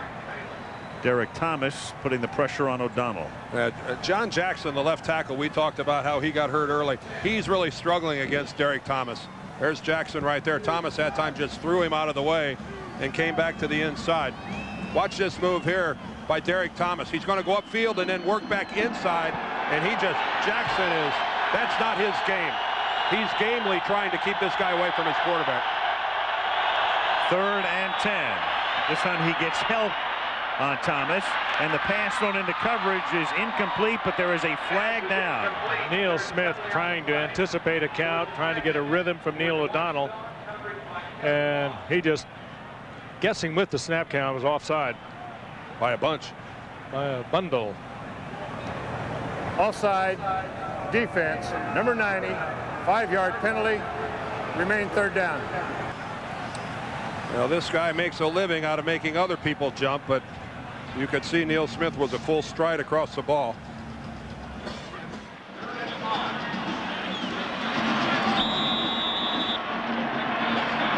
Third and 5 at the Kansas City 46-yard line, 41 seconds. And 3 timeouts at the Steelers' disposal.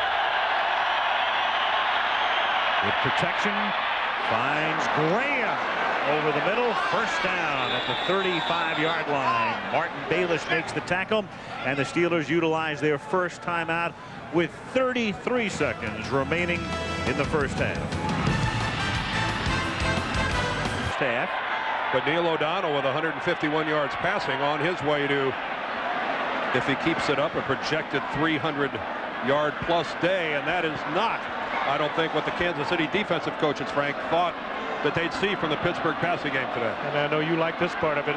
Great protection for O'Donnell by the Steelers offensive line against a very tough pass rushing Kansas City defense. We have a discussion going on down here on the field. There's been no play, been no flag. You wonder maybe some confusion over the clock or the spotting of the ball. It's Gary Lane is the referee. Yeah. And checking with one of the sideline coordinators with 33 seconds remaining. 2 timeouts left for Pittsburgh. Right now they are still outside Gary Anderson field goal range with the ball at the 35-yard line. Gary Anderson didn't even try a 50-yarder, did he, this year, Al? He did not. You know, an amazing thing in the National Football League this year with all of the talk about field goals, do you know that more than half of the attempts from 50 yards and beyond There was were an error good? in starting the clock. Please set the game clock to 35. If it cannot be set, we will keep the playing time on the field. 2 more seconds, but 61 of 120 field goals were made from 50 and beyond this year. Amazing. You would have thought that percentage would have been a lot lower than that. It just speaks volumes about the quality of kickers in the National Football League and how proficient they are becoming at that kind of distance. Remember, remember, it wasn't that long ago that a guy like Gogolak was an oddity being a soccer kicker. Look at that. Yep. And not putting Gary Anderson down either. He was 28 of 30, so they know his parameters. What a huge increase, though, from 18% to 51%. And, of course, there's a Hall of Famer, Jan Stenerud, that toiled the best part of his career here in Kansas City. And first down, O'Donnell over the middle. He's been living over the middle, but too high. Good coverage that time. Eric Green, the intended receiver. That was Martin Bayless. And how many times do you see tight ends the size of an Eric Green going downfield being covered by a linebacker? Well, that shows you the respect that Kansas City has. They put their safety man on him man for man. They chuck him at the line of scrimmage, but they do respect this big tight end Eric Green, who came in with the 63 receptions. Putting a safety on Green is good for the coverage part of it. The problem is then going to come if Green happens to catch the ball. What's a guy like Martin Bayless going to do with it? Take a long ride. You'd like a safety for the coverage, but you'd rather have a linebacker for the tackle. Green, who led the team in receptions this year with 63, has none today. On 2nd and 10, a little shovel. They like this play. They run it a lot. Merrill Hodge picks up about 9, and now they are clearly in Anderson's field goal range with 25 seconds remaining.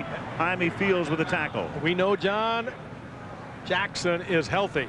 He pulled from his little shuffle pass out to the left, and it was John Jackson who made the block out in front that sprung the play for the extra yardage. Well, it's a good play to run right at Derek Thomas. Watch Thomas. He's untouched. He tries to get blocked by the outside. Stone comes in, but that's taking advantage of Thomas's upfield burst. You can get around a guy with a play like that if he goes where you think he's going to go, and more often than not with Thomas, that's straight at the quarterback. 3rd and 1 at the 26-yard line. 25 seconds left in the half. 10-7 Pittsburgh.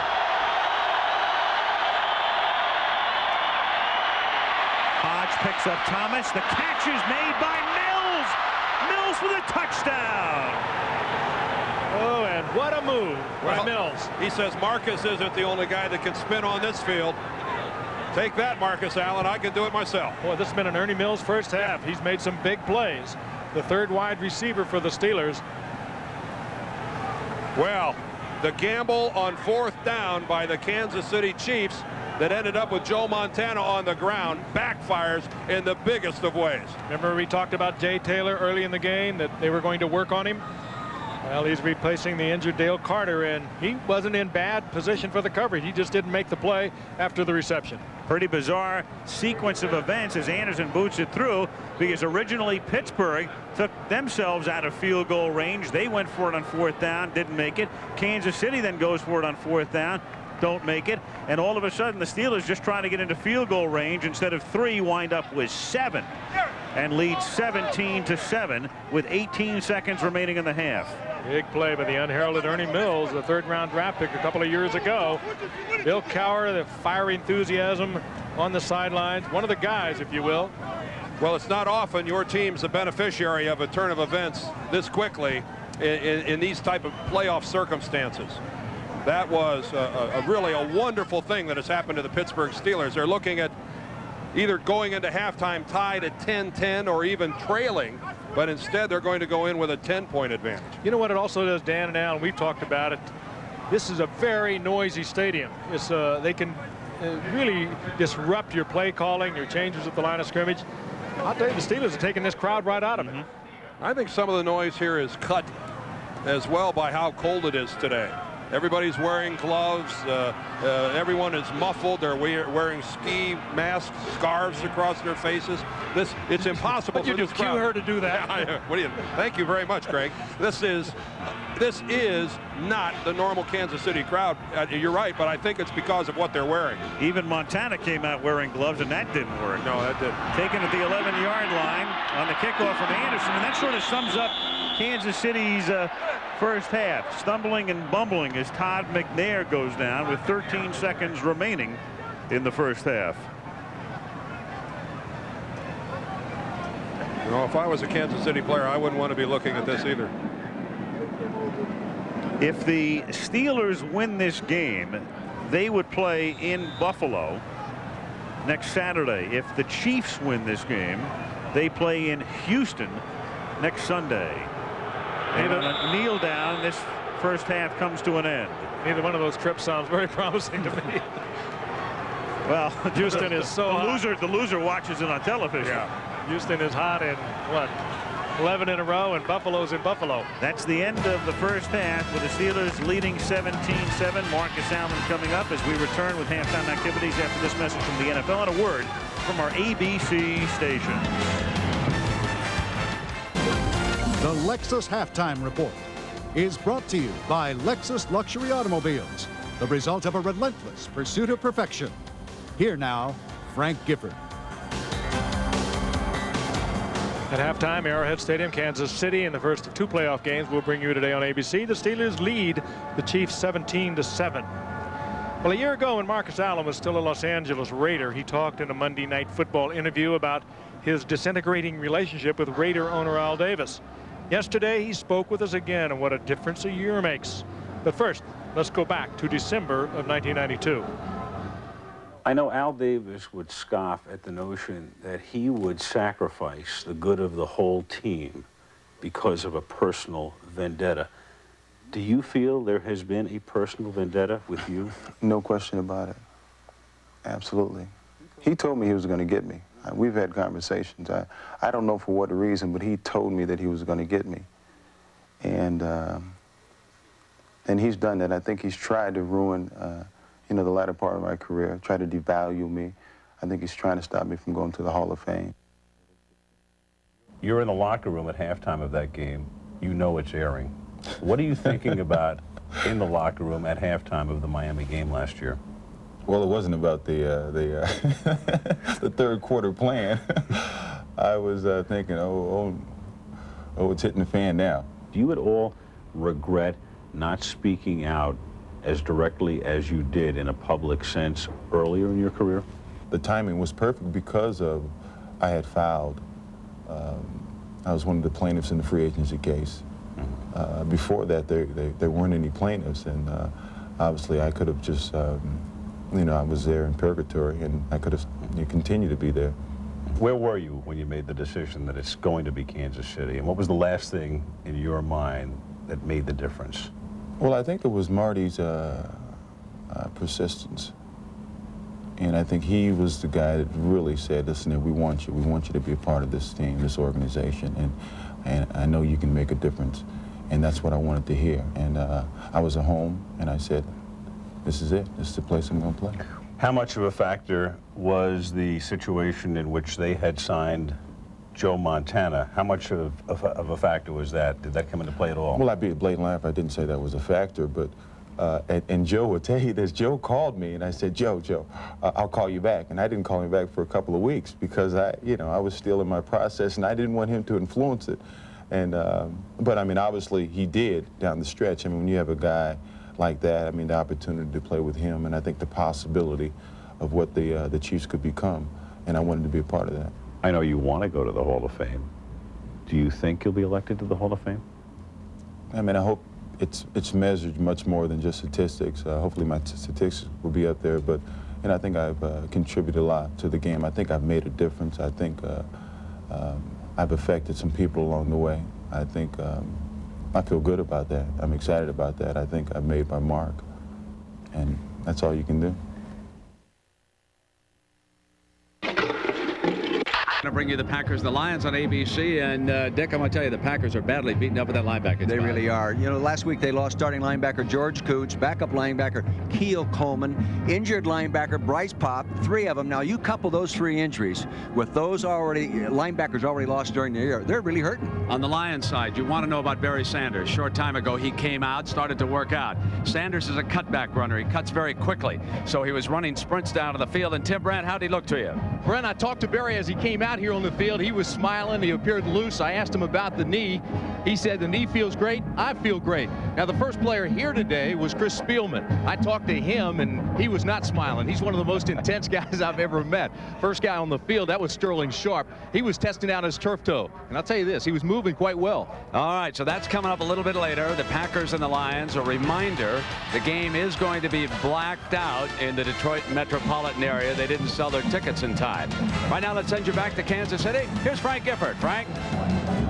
Thank you very much, Brad. And the Steelers over the Chiefs at halftime, 17-7. Should the Chiefs win this one, they go to Houston next Sunday. And should Pittsburgh continue to win the game, they will move on to Buffalo. And now it looks like they want to go to Buffalo. Well, they're doing it the way they have to do it, and that is without turning the ball over. A very efficient passing game led by Neil O'Donnell, running the ball well enough and defensively playing very, very well.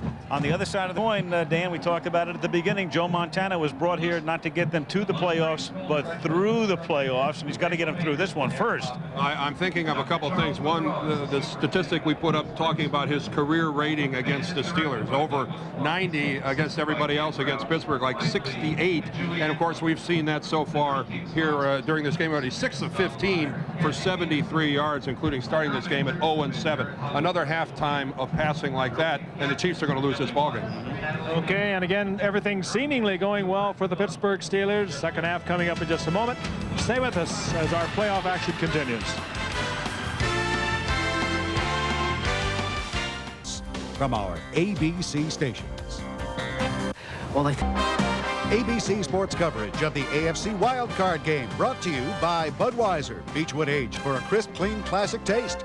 Buick and your local Buick dealers. Remember Buick, the new symbol for quality in America. And AT&T, we help put your world within reach. Pittsburgh winning just about all of the battles in the first half, certainly on the scoreboard where they're up 17-7, and they have more rushing yards, more passing yards, and a huge advantage in time of possession. I think it's really incumbent, Dan, on the Kansas City defense to put a little pressure on O'Donnell. If they don't, and they did sack him a couple of times, but he's had all the time he would ever want to throw the ball. He's a quarterback that's easily been sacked during the season. He's given up, 41 times he's gone down. The Kansas City, except for those 2 times, they've given him all the time in the world, and he has a superb arm if you give him the time. And I'll tell you how Kansas City has won a lot of their games, too. They score defensively. They have the type of athletes that force a sack. We saw it in the one Monday night game. Derek Thomas forced the fumble on a sack. And Dan Saliamua picks it up and runs it in for a touchdown. they need some type of a spark, and maybe it's just going to have to come from their defensive team to get this Kansas City ball club moving. Montana loosening up. You saw Rod Woodson back to receive the kick. Nick Lowry to put it in the air. Temperature, which was about 20 at game time, probably up to the mid to high 20s right now. Light breeze, clear skies, and a big crowd. But the Pittsburgh Steelers right now 30 minutes away from proceeding, and the Chiefs 30 minutes away from going home or staying home. At the 7-yard line, it's Woodson. Not past the 40, up to the 47-yard line. So a big second half run back. And there are the numbers for Neil O'Donnell. Very efficient in the first half. A 41-yard Woodson run back. You could see that Woodson wasn't even challenged as he went upfield until he crossed the 40-yard line. Superb blocking by his special teams mates. No one from Kansas City touched him until the tackle was made by Mincy after he crossed the 40-yard line and ended up all the way out to the 48. Call it what you want. Good blocking, poor coverage, or maybe some of both. Thomas and Smith are both out of the game as we start the second half. Whitestone makes the catch, and he's out of bounds after a gain of about 4. So Derek Thomas and Neil Smith each begin the second half on the bench. Their spots taken by Darren Mickle and Pella McDaniels. Eric Thomas, we showed you earlier, had his ankle twisted under him on a block by Searcy. Neil Smith came into the game with a lot of congestion, a heavy cold, and these are the two guys that you want on the field, Preston O'Donnell, and they're both on the sideline. Boy, they're just standing side by side on the Chiefs sideline. They picked up 23 of the 35 sacks during the regular season. Here's Thompson. He takes it to the 45. It'll set up a 3rd and 3. Tracy Simeon makes the tackle, and Neil Smith about ready or trying to get back into the game. Again, fine play calling by the part of Ron Earhart. The Chiefs in a blitz from the opposite side of the run. They pick up about 7 yards. Good old boy, been around 30. He's been coaching in pro football one more year than Bill Cowher was born. And Cowher smart to tap into that experience. 3rd and 3. Here is Thompson. Gets outside a Hodge block, but comes up, I believe, a little short of the first down. Going to be very close. Dan Saliamua makes the hit. Martin Bayless trying to help the officials spot the ball. Very close. Gary Lane is the referee. Says bring in the chain.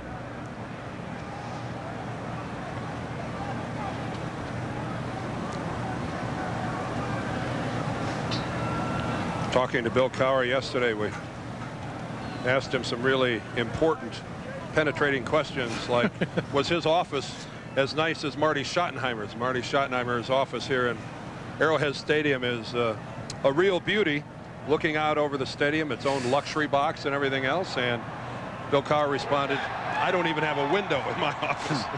Hey, when you talk to the two of them, though, Al touched on it, Bill Cowher worked under Marty Schottenheimer for 7 years, but he also played under him as a player with the Cleveland Browns for 3 years. And you almost get the same answer. You ask Marty something, he says, well, we don't want to turn it over. We'll play good defense, want to run the ball. And you get the same thing when you talk to either one of them. Well, you've got a critical play coming up here in the sense that it's a 4th down and an inch. The Steelers at least are going to line up as if they're going to go for it. This is amazing that he's going to do this. Protecting a 10-point lead. This is, if they do indeed run a play, Bill Cowher is feeling really good about the way things are going today. Yep. And they do indeed run a play, and Thompson picks up the 1st down. And he feels even better about the way things are going today, does Cowher. As dangerous as that is to do on that 4th down early here in the 4th quarter, leading only 17-7, but what an impact it has for your offense and your team to be able to do it. If you do it. Marty Schottenheimer on the other sideline has to be thinking to himself, that's not the Bill Cowher I remember when he was here, a guy who was a defensive coordinator, and that violates all the principles of a defensive coordinator. Cowher is now officially a head coach who's not afraid to take a risk. Either that or he believes a lot in his defense. Neil Smith was in there for that play, but has come out again. Here is Thompson. And he gets taken down for a loss of about 3. Simeon and Joe Phillips converge on the tackle. 12.5 minutes remaining, third quarter. Pittsburgh leading 17-7. Kansas City coming in more than a touchdown favorite. Second and long, sure pass coming up almost for O'Donnell, and this is where you would love to have your Neil Smith and your Derek Thomas healthy, because this is the down you'd like to come with the blitz. Neil Smith would then get a single blocker on him, but they're on the sideline. Second and 13, Thompson in motion. The blitz, heavy pressure, but he gets it away, and Green couldn't handle it. And that time it was Tracy Rogers pounding O'Donnell into the AstroTurf. Now, he has a sore shoulder. So much has been made of his tendonitis in the right elbow, but about mid-season, I think it was against Houston, he damaged his shoulder, and that's been sore. That won't go away until about March.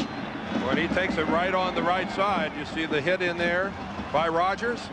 He comes in from the outside, and it's Thomas working against Green. And Green just wasn't ready for the football. Third and 13. Hodge. Bayless knocks him out of bounds. A flag is down. He was well shy of the first down. There's a marker back at the 42. A late flag, too. Yep. On the other side of the field. Well, if this is defensive holding, it would critically hurt the Chiefs, but instead it's illegal receiver downfield. One of the linemen got down there.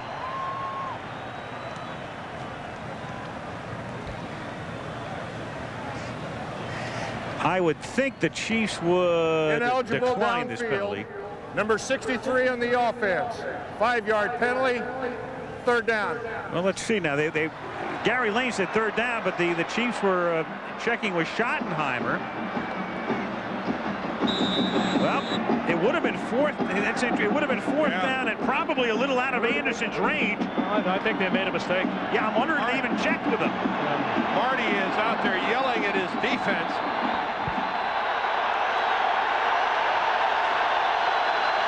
It is third down and 18 now from the 48-yard line. And O'Donnell gets dropped. The ball is loose. It's picked up by Hodge. Pittsburgh still has it, and now it's fourth and long in the punt. Ooh, and don't you get a sense of feeling the things are bouncing in every way the Pittsburgh Steelers way? And that was Neil Smith who dislodged the football, so he's been in and out of the game, and an impact play there. But first of all, it was tremendous pass protection by the Steelers. O'Donnell is back in the pocket for well in excess of 6 seconds before he's finally hit from behind by Smith. And you're right, it was a very fortuitous bounce for Pittsburgh. Mark Royals to punt. And it's taken at the 7-yard line. It's J.J. Burden running back the punt. He brings it back to the 12. For the first time in the second half, Kansas City gets the ball. They trail by 10. As a head coach in Cleveland and here with that percentage, the highest in history by any coach with 5 or more seasons who has not been to the Super Bowl, or before the Super Bowl came into existence, the championship game. But in postseason, he has won only 3 of 10. And his team trails by 10. Montana on first down from the 12 checks off to Hayes. And he gets to the 16-yard line. That's a gain of 4. Kevin Green making the stop. Montana wanted to take it up top. Good coverage, and he had to check off to go to the tight end catch. Joe got very lucky that Greg Lloyd, coming in unblocked, went for the play fake rather than going right at Montana. If he would have gone right at Montana, he would have buried Joe.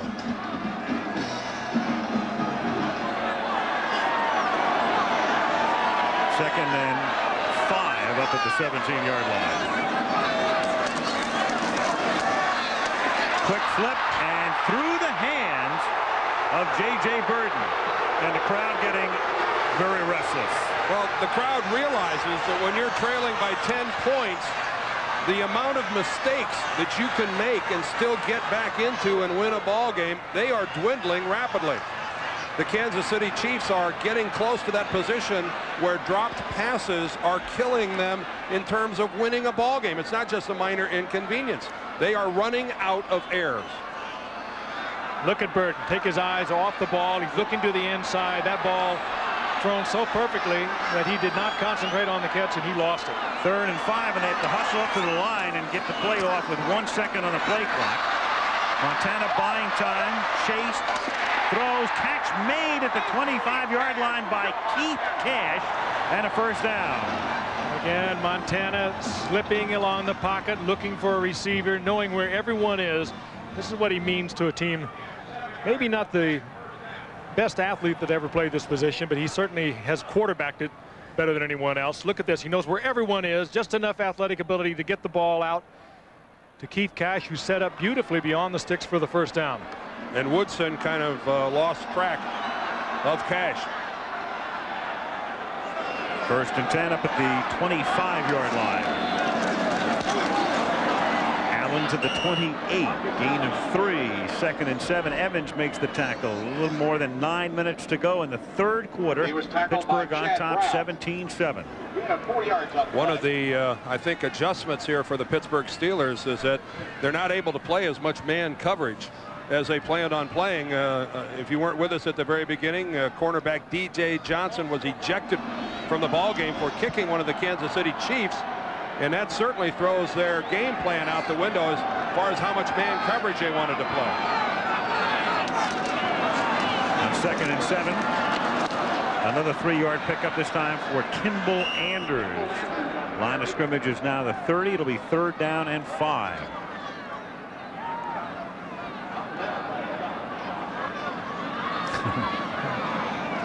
That's easy for Mom as long as she can throw another log on the fire back home. Not bad for players either, though. There's no wind blowing. The flags are just hanging limply, and you work up a sweat pretty quickly. 3rd and a short 5 from the 30-yard line. 8 minutes to go in the 3rd.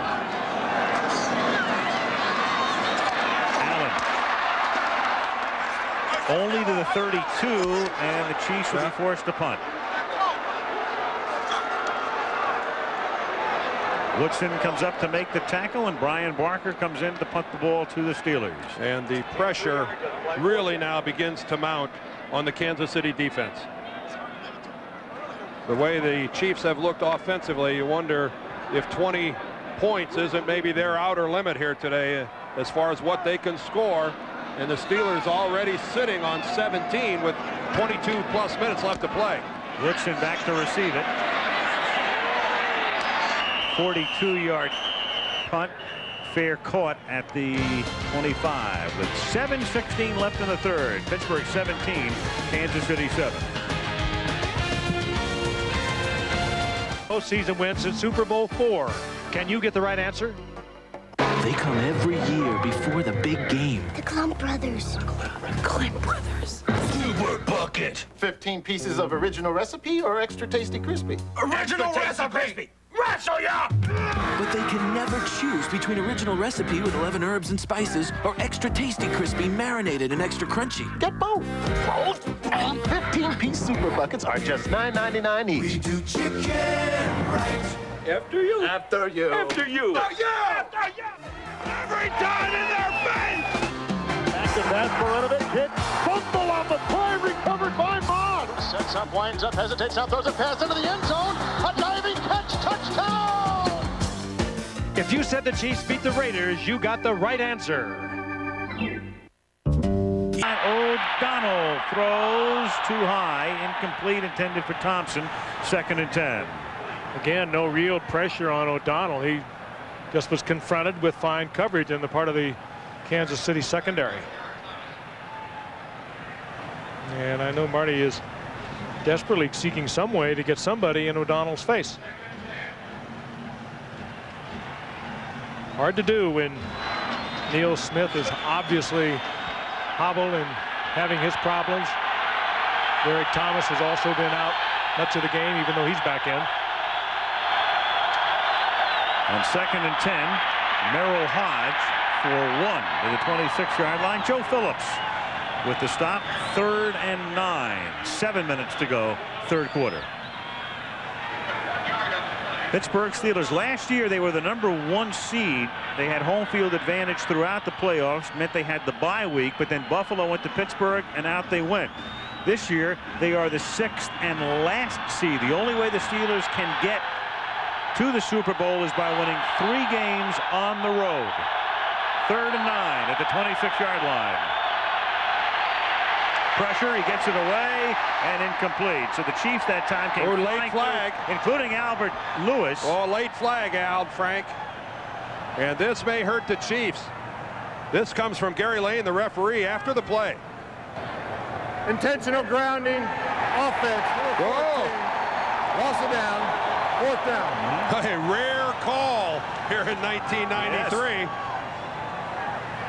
Yes. A rare call indeed. The rule states that to get that ability to just throw the ball away, you must be outside the framework of the pocket. It's a good call. And Neil O'Donnell is not. That is a very good call by Gary Lane. You're right. How many times? I don't think did we see it at all this year Monday night? No, that's the first time we say you must break the frame. You must be outside the tight end framework of the pocket. So Mark Royals to punt. They have Dane and Hughes back to receive this punt. Dale Carter is their normal punt returner. They can march off the penalty here. The line of scrimmage will become the 14. Yeah, it's yardage and loss of down. Boy, and you can see what a little bit of pressure will do too. Carter had been their punt returner. They now go with Hughes. You'll notice when they were backed up before, they had J.J. Burton back there. Hughes is a rookie, and they didn't want to give him that much pressure, receiving a kick inside his 10. But this time he's placed at midfield. Royals' kick is a low liner that is angled and caught at the 35. Hughes brings it back to the 45. The rookie from Iowa with a 10-yard run back after Mark Royal sends it 49 yards. 6:20 remaining in the 3rd. Steelers leading 17-7. Quarter AFC wildcard playoff game, Arrowhead Stadium, Kansas City. Joe Montana trying to get the Chiefs ignited.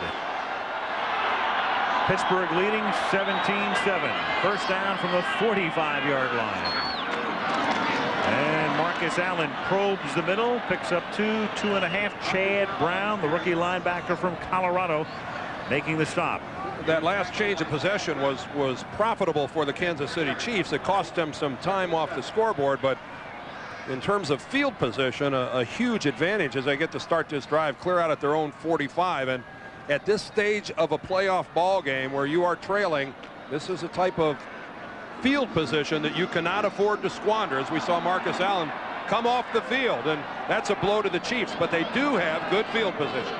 Todd McNair in relief of Allen, lining up behind Montana. 2nd down and 8. They give it to McNair off the left side, and Todd McNair breaks it for 9 and a first down to the Pittsburgh 44. Evans and Kirkland combine on the stop.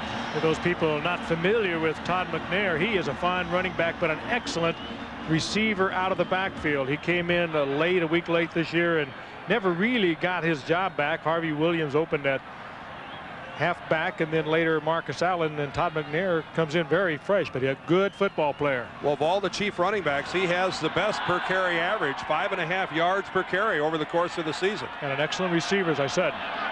5 minutes to go in the 3rd quarter.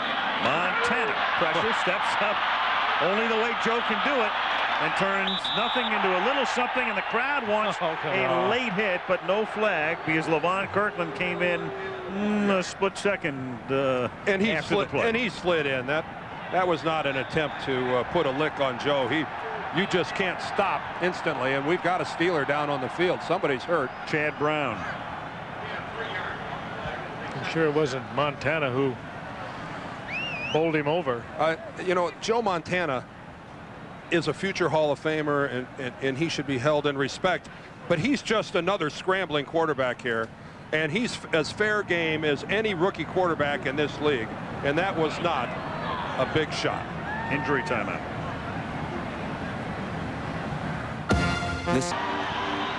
And finally, some signs of life from Kansas City's offense. They got the good field position, and thus far, Joe Montana's making it work by calling on people like McNair, people like Anders, and they're coming up big It's not a deep passing game. It's still predominantly to the backs, but now it's becoming effective. He's getting good protection. And Joe, after that horrible start, has been 10 of his last 13 passes. On first down, he throws. McNair again escapes one man and takes it to the 19, and the crowd has very much come to life. Kimball Anders making the catch. Well, both Anders and McNair good out of the backfield, and with Marcus Allen hobbled on the sidelines, who better to take advantage of their work out of the backfield than Joe Montana? This is like 49er offense from years ago when Paul Hackett and Joe Montana were together there back in 1983 and 1984. Just a little short, high percentage stuff. It moves the football, and Montana is starting to heat up. Gain of 12. 3:25 left in the third. 17-7 Pittsburgh. First down at the 19-yard line. Montana throws. Catch made by Barnett. He takes it to the 11-yard line. That's a gain of 8. Kansas City this season inside the 20, inside what is known as the red zone. 58%. They've gone into the end zone. Third highest rate in the league. The league average 47%. Of course, when you have people like Montana and Marcus Allen, and Pittsburgh, as you see, very, very good in their own right in defending their own goal line, the second best in the NFL. 2nd and 2 from the 11-yard line. Montana flipping it. Burden makes the catch. Figures with the coverage. It'll be first and goal. I'll give it to him. Yep. Figures knocked him out of bounds, but he would have come down inbounds had he not been hit. A pure judgment call by the official. Good one. And one of the most difficult calls, I think, for one of the side judges to make. Had a good look at it. Here comes Figures, the #1 draft pick from this past year. I think you would have got them both down. But when you look at that, that's one of the toughest calls, I think, for one of those guys to make. And that one goes Kansas City's way. Not even argued by the Steelers. Here's Anders on first and goal. And he gets a half yard or so. Greg Lloyd makes the tackle. It'll be 2nd and goal just inside the 5 with 2:10 remaining in the third. Well played by Greg Lloyd. You had a good look at it. Outside responsibility. He stayed there, and Anders turned right into him. Little extracurricular activity in up there usually is. Well, that's a good spear by Donald Evans. He comes in there and hits with the bridge of his helmet. And you can see why maybe some of the Kansas City guys got a little upset about that. 2nd and goal. Double tight end set. That was Cash in motion. Montana, and it's knocked away at the last moment. Figures got a hand on it. J.J. Bird, the intended receiver. Well, if he did get a hand, I think he did, Al, but what a great play he made. I think a little luck involved because he's playing the receiver all the way, never turned around and looked back at the ball. You can see into those eyes. If you're a good defensive back, you're reading the eyes. The eyes get big when that ball starts to come in. He goes up, times it. I don't think he got a hand on it. He just didn't handle it. Nope. That's a well-thrown football by Montana. That should have been 6. 3rd down and goal. They're going to respot the ball because it should be inside the 5, and now it is. 1:40 to play, third quarter. Steelers leading 17-7. It's been a scoreless second half. Pump fake. Scrambling. There's Greg Lloyd, and what a big-time play. At the 6-yard line. Oh, Greg Lloyd, like a halfback, 6'2", 225-pounder. You're not going to juke him, particularly if you're Joe Montana. You talk about a pressure tackle. Now, I know Joe Montana is not Marcus Allen with the football, but Greg Lloyd is the only player from Pittsburgh who has any chance at all of making a play on Montana. The only player. Watch this play unfold as Joe scrambles to his left. There is not a Steeler anywhere in the vicinity other than Greg Lloyd. You know, he made 2 plays, Dan. He stopped him from taking right straight upfield to go to the goal line. And then he moved to the outside. 24-yard attempt for Nick Lowry. And the kick is good. Lowry now the most accurate field goal kicker of all time. That's a a mantle that keeps moving back and forth and has over the past few years, but he's made 80% in his career. This one an easy one for him, and the Chiefs are now within 7. And of course, one of the guys that keeps taking it away from him and is always in the hunt is on the far sideline, Gary Anderson of the Pittsburgh Steelers. Right, and the other guy who's always involved in it is Morton Anderson of New Orleans, and now Chris Jackie of Green Bay figures into this mix as well. That was a big drive for Kansas City. Put something up on the board. Joe Montana, who struggled mightily in the first half, getting his numbers back to Joe Montana numbers. Well, there it is through the end of the regular season this year, and the postseason stats, by the way, are totally separate. So that's the way it will wind up following the 1993 campaign. Lowry, Stoyanovich of Miami right there, Treadwell now of the Giants, Jackie, and then the 2 Andersons. But you got, you know, especially with a Lowry and a Gary Anderson and Stoyanovich to a degree, even though he plays in good weather, Nick Lowry and Gary Anderson have spent their careers kicking outside.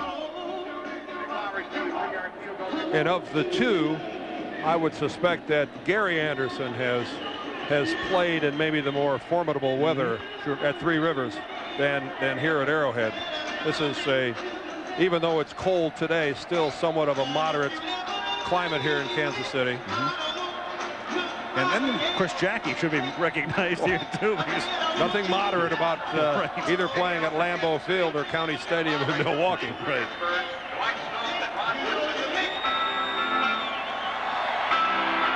And if you are with the Chamber of Commerce, you can write us at ABC Sports. No, you can write that down.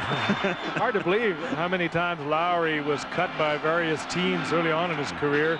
Half a dozen, 7 or 8 times, before he finally was recognized for the true talent that he is. 109 remaining in the 3rd, and he sends a bouncing ball down to the 20-yard line. Randy Cuthbert, rookie running back from Duke, brings it back to the 32-yard line with 1:02 remaining in the 3rd.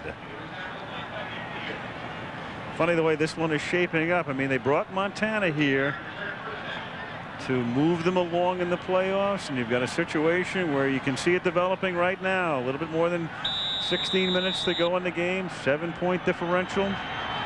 Plenty of high drama to come. Are you trying to say that no one should leave? Stay tuned.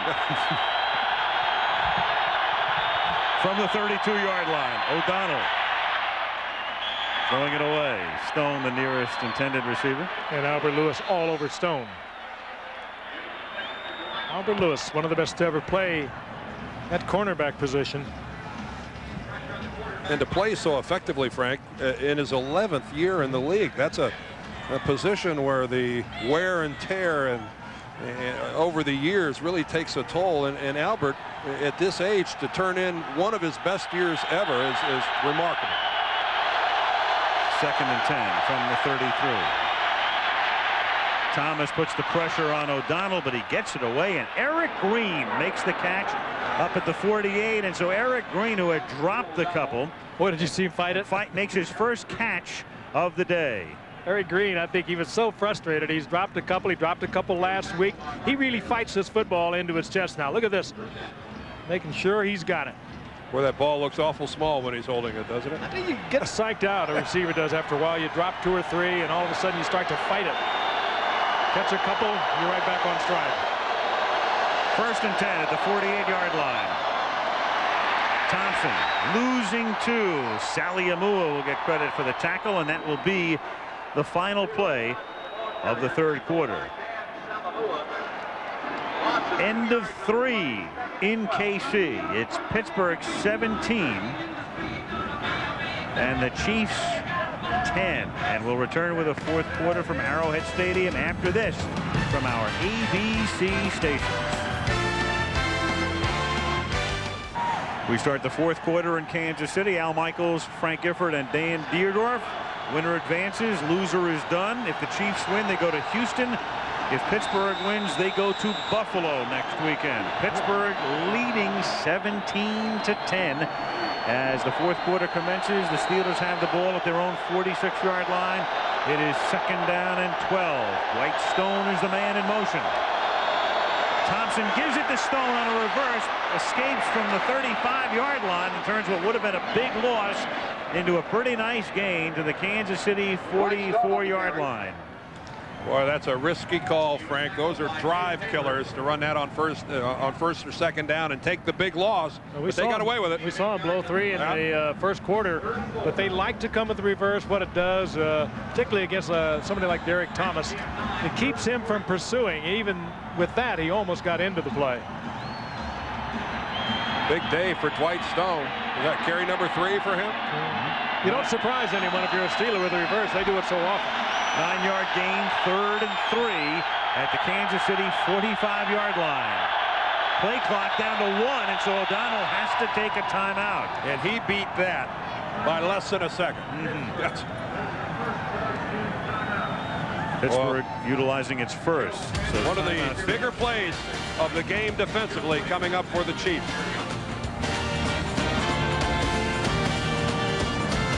Three guys would recognize hot air anywhere.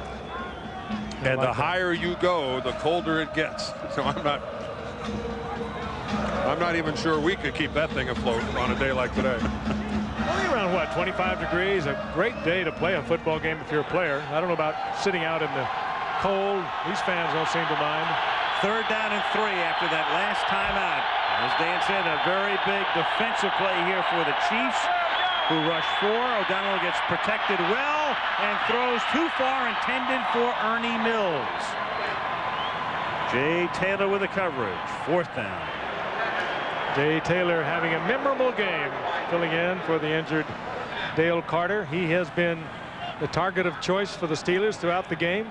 This time pretty good coverage. Neal ordinarily a little more accurate. Just off the fingertips. He was there. Man coverage all the way by the Chiefs secondary. Mark Royals to punt.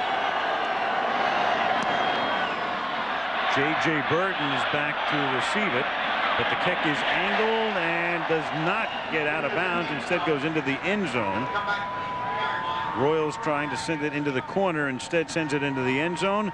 And a 45-yard gross is only a 25-yard net first down at the 20-yard line for Montana and the Chiefs. Back-to-back bad plays for the Steelers. The incomplete pass and then the punt into the end zone. A very nominal gain in field position by allowing the Chiefs to start at the 20-yard line.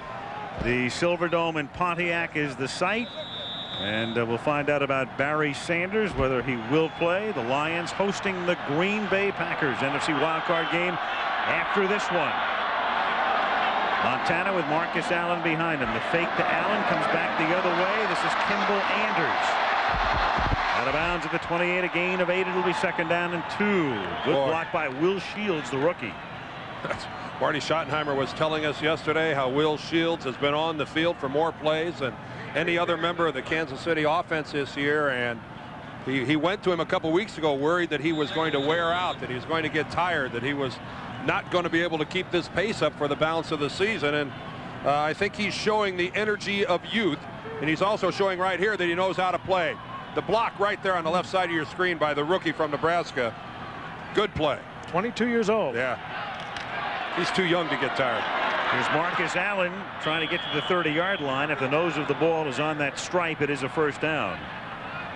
Kevin Green makes the tackle. 13:35 remaining, 4th quarter. Steelers on top by 7. And it is a first down. It has not been a magical first 3 quarters for Joe Montana so far. There's something magical about waiting for it to happen, though, isn't there? Yeah. We've seen it too many times to not believe. Over the years, the 14 years that this man has thrilled us all. And right now, there's probably nobody in this stadium more nervous than Bill Cowher, the head coach of the Steelers.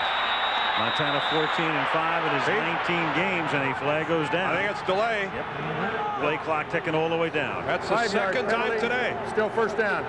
That's the second time today that Joe's got caught.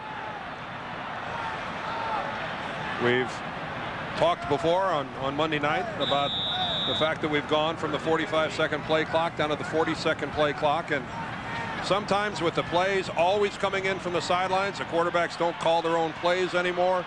It just takes more time. That's not necessarily the quarterback's fault.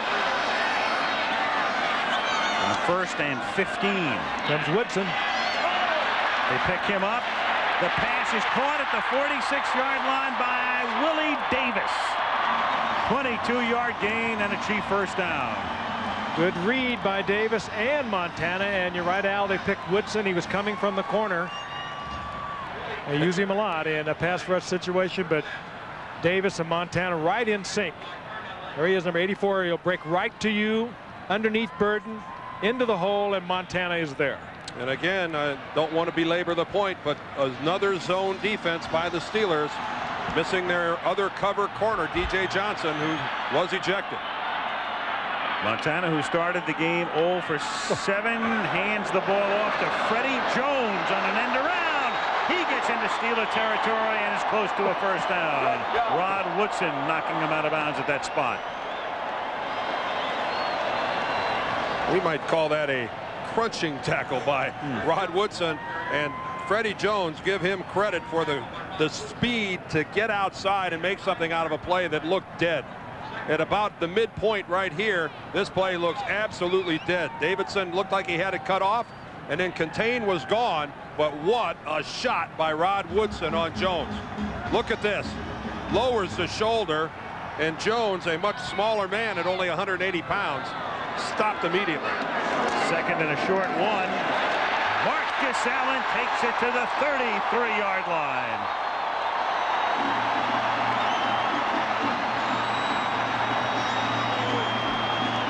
Marty Schottenheimer has to like what he's been watching. Midway through the third quarter, this team is starting to look like the Kansas City Chiefs that went 11-5.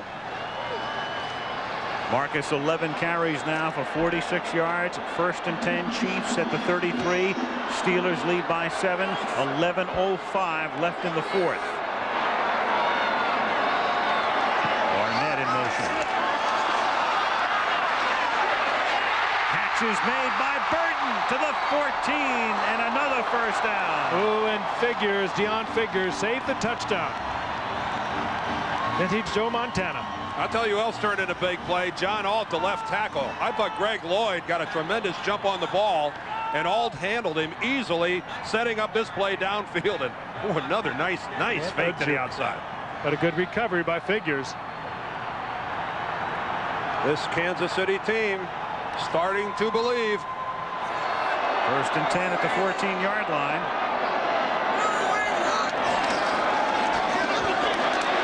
Marcus Allen picks up 3 to the 11. If it sounds sort of strangely quiet when the Chiefs come to the line of scrimmage, they always have a sign up here that says, "Quiet, please, audible zone." And all 75,000 people respect it. There it is. Only in Middle America. Big Brother running the show. Would you like to explain that? Put that up in New York, they'd eat you alive. Second and 6 at the 10-yard line. 9:45 to go. Montana throws. The catch is made by Cash. The tight end takes it inside the 5, and it will be first and goal. And how many times I've said it over the years we've watched this man. I don't think even the credit and the accolades he's received over the years, I'm talking about Montana, he still makes it look so easy.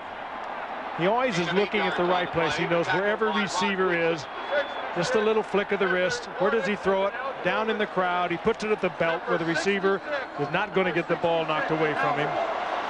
It's a pleasure to watch. First and goal at the 2. Allen. In again. Touchdown. His 13th of the year.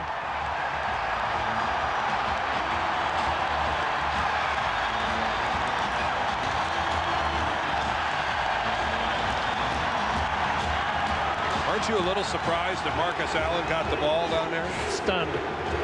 That's an 80-yard drive for Kansas City.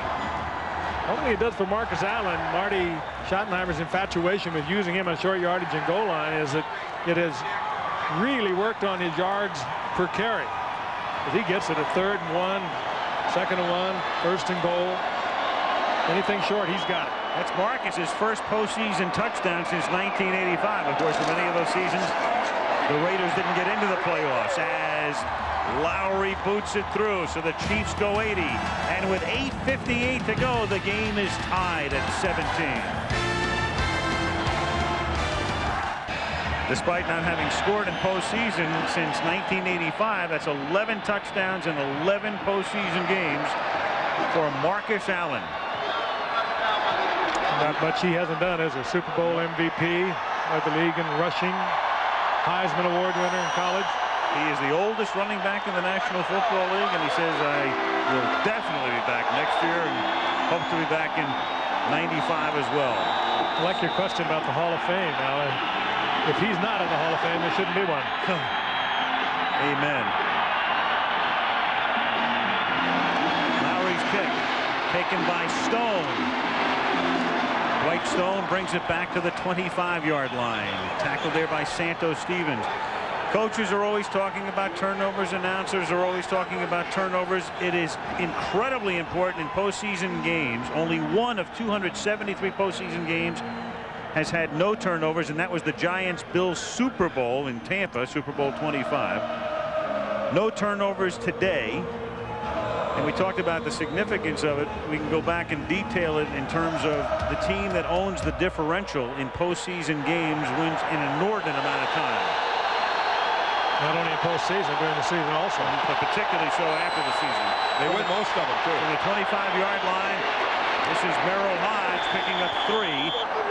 After the 28-yard line, Tracy Simeon makes the tackle. A lot of that is, more recently, these teams work on turning the ball over. They tackle and they slice and pull it out. Well, here it is in postseason play. If you have the turnover advantage, the team that has had it has won 21 consecutive games. That pretty much tells the story. And you'd have to think that if there is one here in the last 8 minutes of regulation, that might be 22. Very good chance. Especially if it happens at your end of the field. 2nd and 8 from the 28-yard line. O'Donnell buying time, then finds Stone, who breaks a tackle, picks up the first down. And Dwight Stone is never went out of bounds at the 47-yard line of Kansas City. Dwight Stone just kind of hit underneath, broke back across the line of scrimmage, got lost in the shuffle, and I think the Kansas City thought he had stepped out of bounds somewhere early upfield. Look at him hide right behind the linebackers, come across just beyond the line of scrimmage, slips a tackle there, gets away from Albert Lewis. Now watch this, down the sideline. He's still in, and they're pulling up. Gain of 26. Pretty good body control by Dwight Stone, staying in bounds. Under 8 minutes to go. Thompson barrels to the 40-yard line. Picks up 6. It'll be 2nd down and 4. Lonnie Martz with the hit. A Steeler win, they go to Buffalo Saturday. A Chief win, they go to Houston next Sunday. And we just have a phone call from Buffalo that they got a basic whiteout up there, a blizzard going on right now. Probably wouldn't have been able to see the football today. But it'll be beautiful next week. That can't be happening in Buffalo. 2nd and 4 at the 40-yard line. Here's Thompson. A first down to the 32-yard line. He's tackled by Kevin Ross. First down, Pittsburgh. Merrill Hodge paving the way that time with a block. 7 minutes to go in regulation. Well, what a fine football game this is. One team down, the other one comes back, and now Pittsburgh, they are battling back.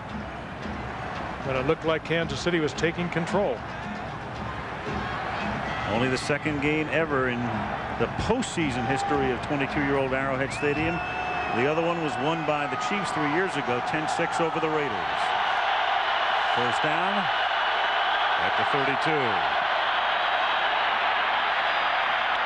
Over the middle, Mills makes the catch, having a big day. Ernie to the 25-yard line. It'll be 2nd down and 3. Tracy Rogers with the tackle. It's not many teams that use their tight end to go deep and clear things out for a wide receiver running a short pattern underneath, and that's exactly the way the Pittsburgh Steelers are running their passing offense right now. Eric Green is the guy that's going 20 or 25 yards downfield, and then the wideouts are coming back underneath to pick up the short stuff. That's the kind of respect that Green draws when he goes downfield. Thompson on 2nd and 3, and it was Derek Thomas who had him by the ankle, stopping him for next to no gain, setting up a 3rd and 3 with 5:45 to play in the game, tied at 17. Derek Thomas does more than just rush the passer. Watch him fight off the block here. Hodge out with the lead block. Not a good effort by Hodge, but Derek Thomas reading it. Falls to the inside, makes the stop, short of the first. 3rd and 3 at the Chief 25. Mills in motion. O'Donnell to Thompson. Knows where he has to go for the first and gets it. 4-yard gain. Lonnie Martz with the coverage. First down, Pittsburgh at the 21-yard line. Say it again. There's not many more accurate passers than Neil O'Donnell when you give him time to throw the ball. He threw the ball right in there perfectly, had it down low, right on target. Thompson with just enough for the first down. Clock running, 5 minutes left. 4th quarter. Scoreboard tied, 17-17. First downs are even at 19 each. 1st and 10, and Thompson gets knocked down behind the line of scrimmage. Thomas was the first to get him, and then Bayless finished him off.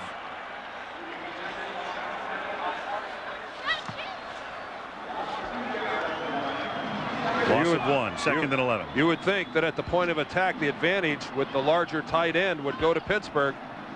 He tries to turn Derek Thomas to the inside, loses his footing. Thomas still gets enough penetration that he affects the play by altering Thompson's route.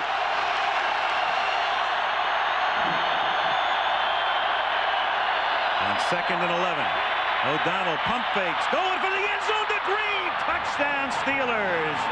Oh, and there's a mocking the crowd with the tomahawk chop. Boy, what a good read by O'Donnell and a good look off of the safety, Kevin Ross. He looks to the left as if he is going to pass to the left, and he comes back to the big man Green right down the middle. And Ross just riveted a little bit, little look to the outside, but O'Donnell's look to the left kept Ross from getting back into the play. It's the same patterns they've been running in this game where Green goes deep. He just runs the kind of pass routes that you don't expect from a man that size. You would think that he's nothing more than a 5, 6, 7-yard receiver weighing 280 to 290 pounds, but he's exceptional. He can cover all parts of the field. That's a big-time drive there. Oh. Anderson with a point after, 24-17 Steelers.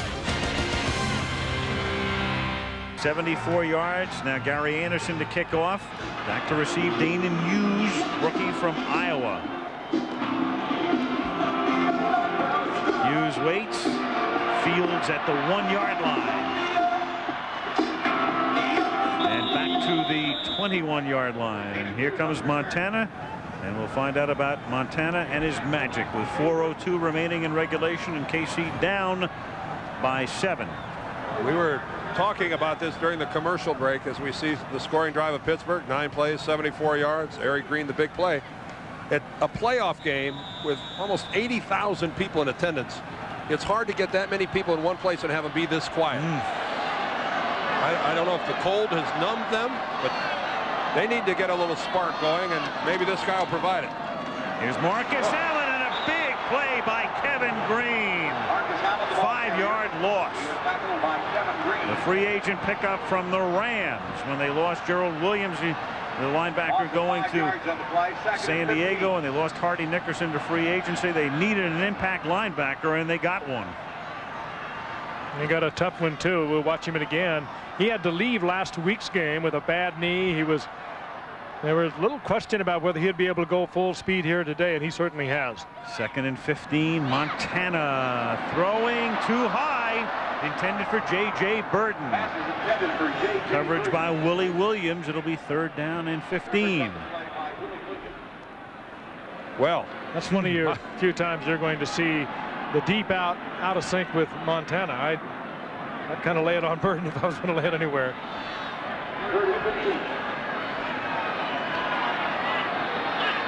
A pressure-packed 3rd and long situation here, headed towards 3 minutes, 3:25 left in this game. 3rd and 15. Oh, down he goes in a clump. What a huge series for the Steeler defense, and Kevin Green trying to play on that bruised knee. What gutsy performance.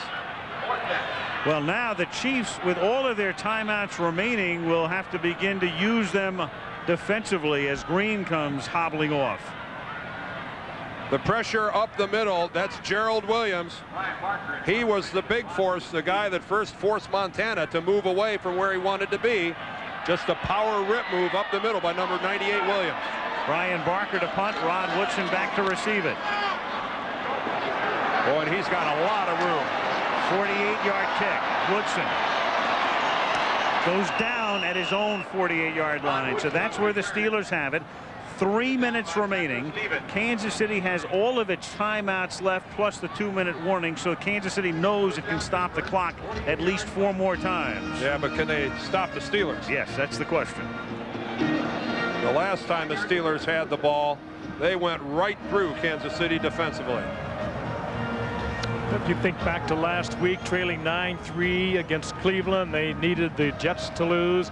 Sunday night, after they came back in the second half to win that game, they had to see Miami go down.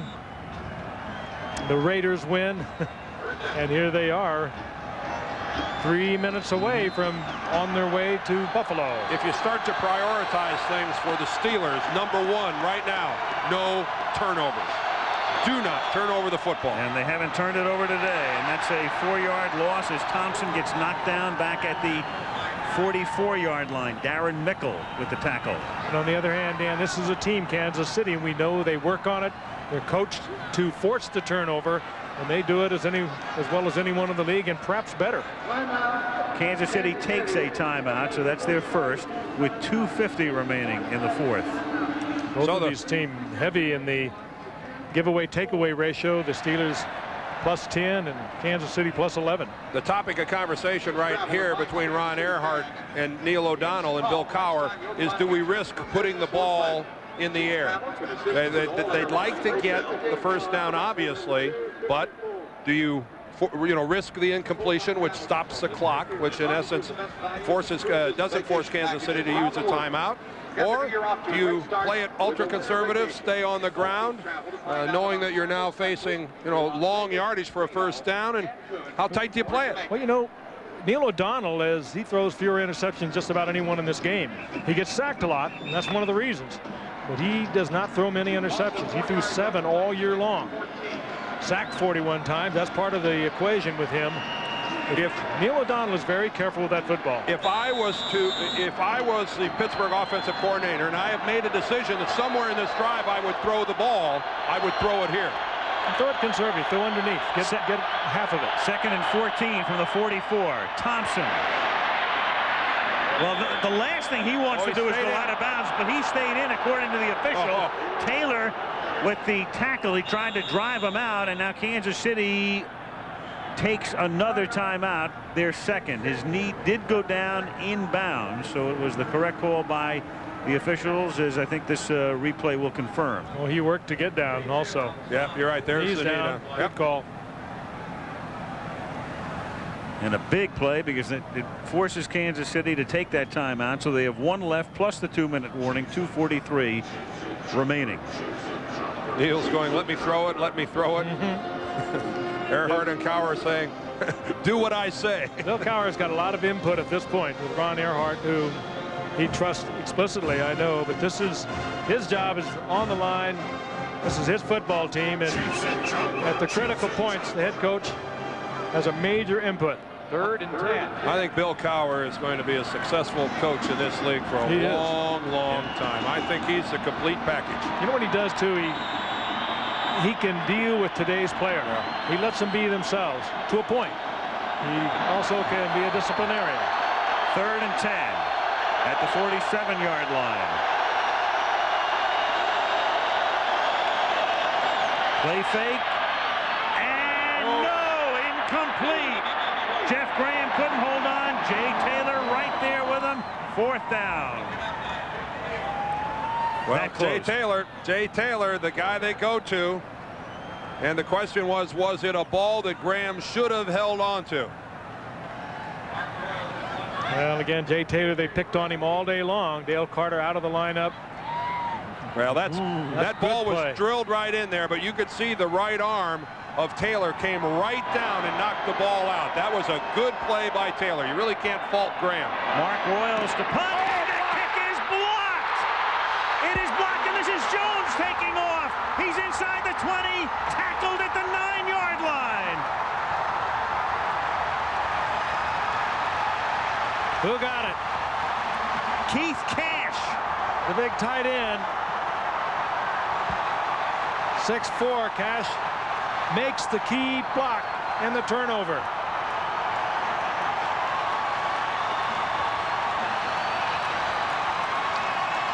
Let's take a look at this from behind. Royals does not turn away from the rush coming from the right side. A lot of times a punter is supposed to angle it one direction or the other. You could see Bill Cowher yelling at Royals when he came off to the side. I don't know if he was supposed to turn to the left or not.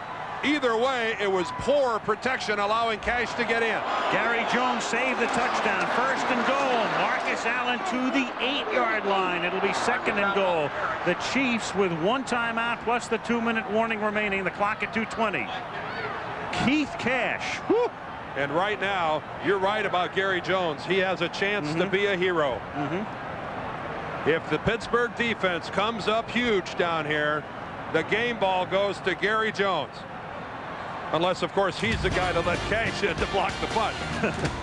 In which case, it'll just be even. 2-minute warning. Being brought to you by Chrysler Plymouth, a division of the Chrysler Corporation. UPS, the official package delivery company of the NFL. HBO Comic Relief 6, one of the biggest comedy events of the year. HBO, just you wait. And KFC. They are KFC, and they do chicken right. I mentioned earlier about the greeting that Mark Royals got when he came off the field. Look at his coach, Bill Cowher, a former special teams coach, and needless to say, a little unhappy with something that Royals did. Of course, the punt was blocked, giving Kansas City this opportunity. 2nd and goal from the 8-yard line. Montana looking, throwing, and incomplete, and Keith Cash wants a penalty and won't get it. Willie Williams was the man who was covering on the play, and Gerald Williams put the pressure on Montana. Montana had it right in there, but again, Williams, did he come over the top? Did he get there before the ball? Got him all the way, locks up with him. He can handle him for 5 yards. He just dropped the ball.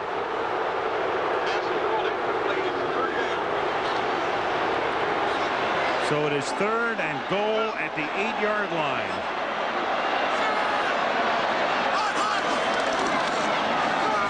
Wrap around to Marcus, and he can take it only to the 7-yard line. Gerald Williams makes the tackle. Schottenheimer says timeout, and here is your season right now. 4th and goal at the 7-yard line. It started back in July, and you're down to this, and I'd have to think twice about that call. Ooh. You got one of the all-time great passers, a guy who won't make the mistake for you down there, won't hurt you.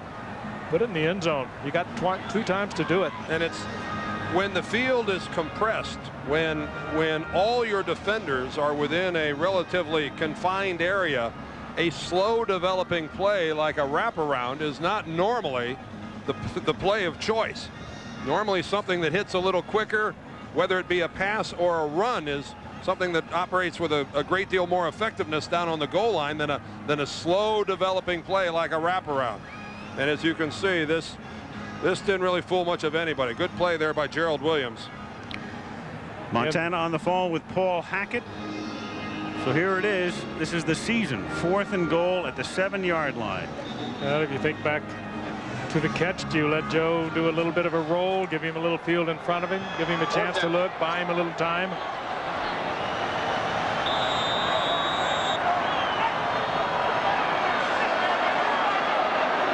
.148 remaining. So it has come to this. Chiefs out of timeouts.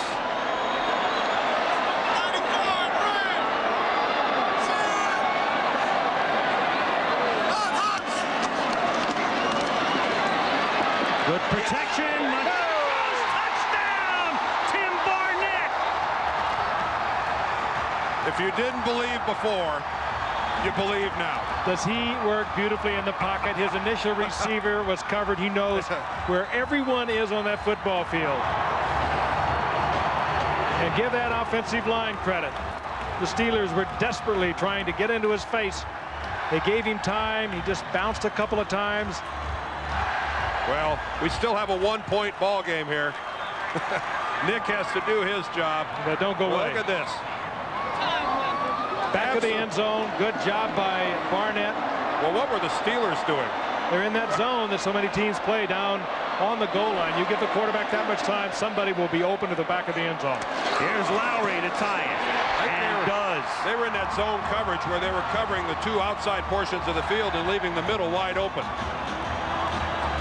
So you've got 1:43 remaining. Now Pittsburgh has 2 timeouts remaining as they try to get into Gary Anderson field goal range. Just as a point of information in regard to Barnett, because he has been talked about and you probably read about him this week. He was arrested a couple of years ago. He violated probation. He was supposedly to serve more time in jail and asked for not an extension, but apparently went back in and they appealed the process. It's a little murky in terms of the information we were able to get.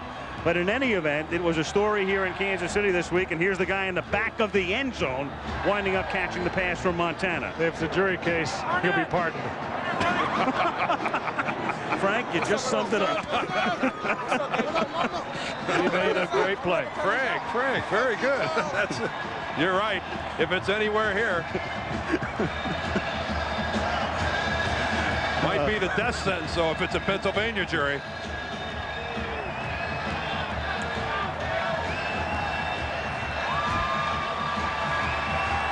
Here it is prior to the play. Fred Barnett thinks he's being replaced by Kimball Anders. Barnett's coming back in, and then finally it's Willie Davis that leaves.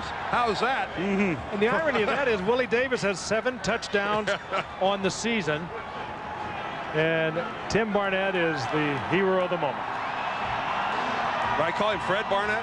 Fred's his cousin. Oh, well. The Eagle wide receiver. Excuse my excitement. I understand it. Tied ball games in playoff football with 1:43 to go. If this doesn't get your heart pumping, nothing does. Lowry's kick, a short kick fielded at the 10-yard line by Rod Woodson. And he can run it back only to the 22-yard line. Freddie Jones is there. And the Steelers now with O'Donnell taking over at the 22 and 2 timeouts remaining. 1:39 on the clock.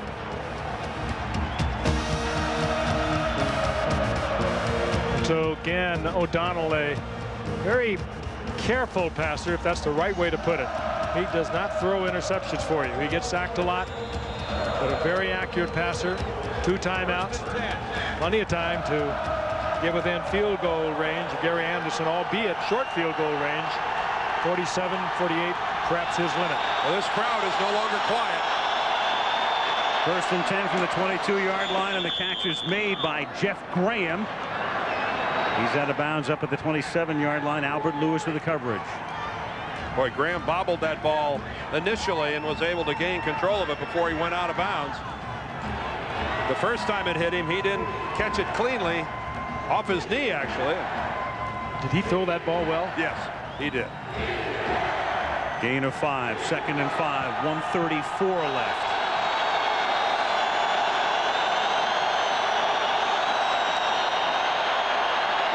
O'Donnell escaping, and Stone dropped the ball. O'Donnell escapes Mickle, and then Stone simply dropped it. And it would have been an easy 1st down out somewhere over the 35-yard line. It has been an ongoing problem for the Steelers and their wide receivers. We've got somebody hurt. They can't ID a number for sure.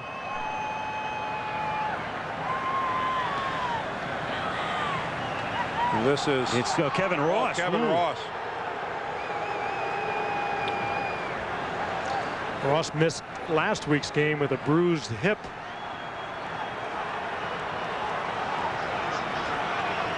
Oh, look at that. Strelzik. That's Justin Strelzik, who's not even in the ball game. Gives Kevin Ross a shot as he is running through the Steeler bench.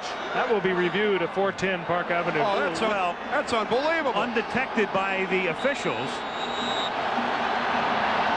3rd down and 5 at the 27-yard line.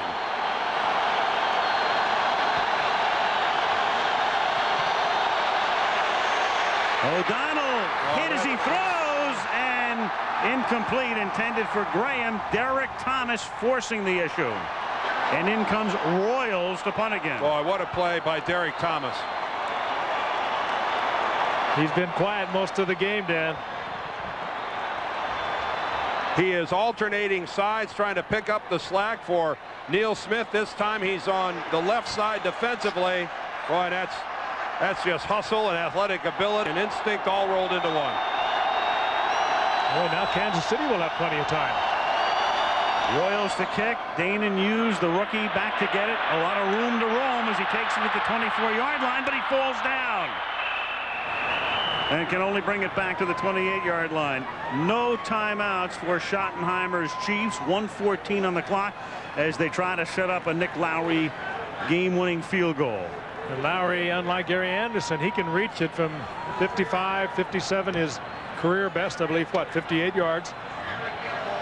So they need to move it some 30, 35 yards to give Nick Lowry a chance to win it.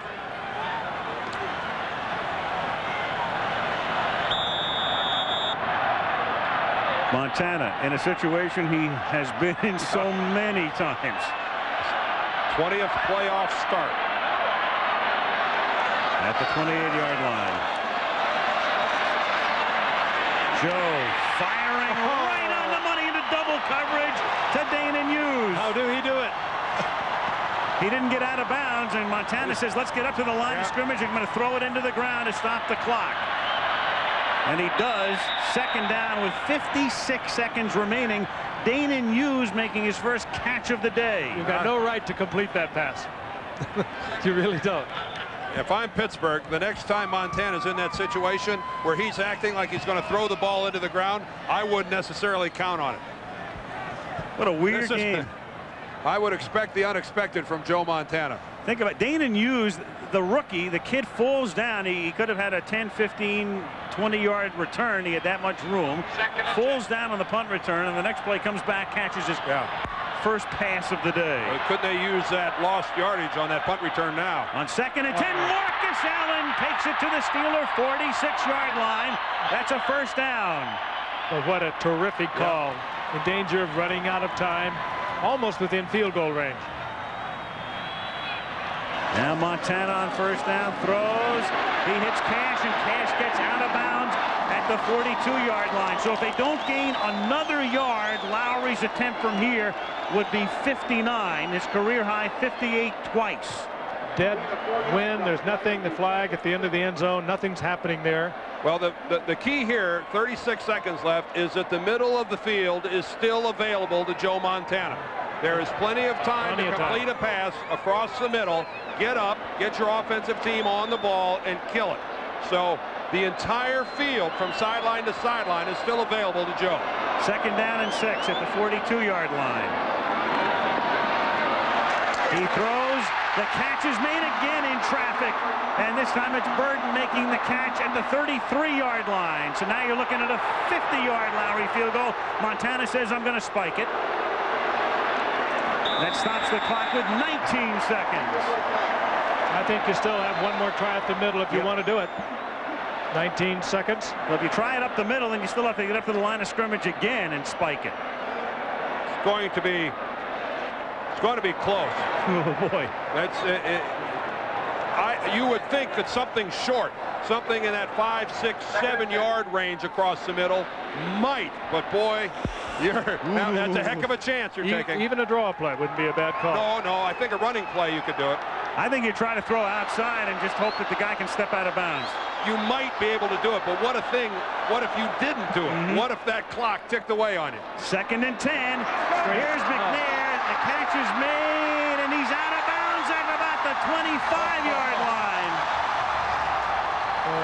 How did McNair keep that ball off the ground? I thought it one hop to it from up here. I did too. Take another look Very here. Close. If that was an optical illusion, if that ball didn't touch the ground. I'm way above the surface of the field up here, but let's look at it from closer to ground level. McNair is 48. The ball coming down. Oh, that's on the ground. Oh, yeah. That ball's on the ground. You know, this is crazy. Well, you finally have a situation here with no replay. Lowry's going to attempt a 43-yarder to win the game. Barker to hold it. Kansas City no good. Does not win the game as Lowry missed it. Perhaps justice, Al. That is justice. They would not have been in field goal range if it weren't for the fact that the officials didn't see the fact that that pass to McNair hit the ground. Well, had that gone through, you would have had your first gigantic controversy about the removal of replay. Because under the old rules, that would have been ruled an incomplete pass upon further review. Here's another look at it. We didn't see this angle before. The ball is just sitting right on the ground. That was bouncing up off the carpet. Now give McNair a lot of credit. that was a nifty piece of handwork by Todd McNair. And not bad acting afterward. No, sir. It looked obvious from up here. And meanwhile, here's Lowry's kick. A call that we've seen and heard Al make before. No good, wide right. Yep. Scott Norwood, Super Bowl. Lowry missing one, just barely missing one in a wild card 3 years ago in Miami that would have won the game from 52 yards. The kneel down ends regulation, and so this one goes into overtime. And why not? Last weekend, 4 regular season games went into overtime. Second time in 5 days for us. Yes. A little bit more at stake this afternoon than last Monday. A little more Montana magic. And what a fine coaching job once again Bill Cowher has done with all right, we're going to he's had. First things first, we'll stay for the toss of the coin and take a commercial and come back with the beginning of OT. Remember, it's sudden death. The team that wins the toss is going to get the football. And where we almost ended in a tie last week with the game being won on the final play of overtime. Pittsburgh. Not the case Good here. choice again, Rob. Call it in the air. Rod Woodson to call it. We'll be here to midnight if we have to. If we have to. It is heads. And of course, the Kansas City Chiefs, no stranger to playoff overtime football, as they were a participant in the longest game ever played in the National Football League.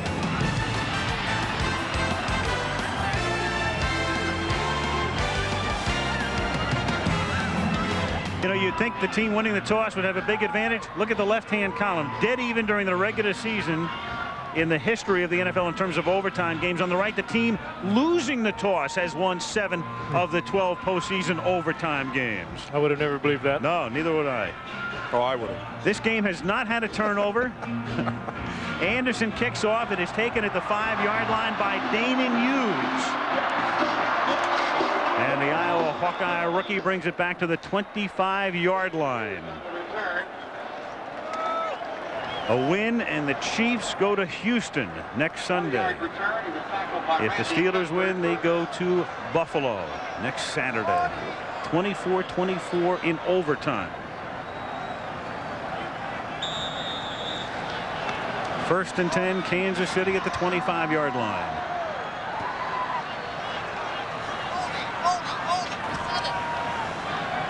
Willie Davis is the man in motion.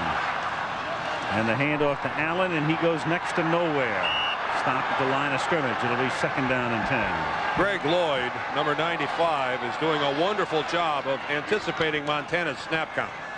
This guy is moving exactly with the football, if not a shade before it. Watch the start that Lloyd gets. There he goes.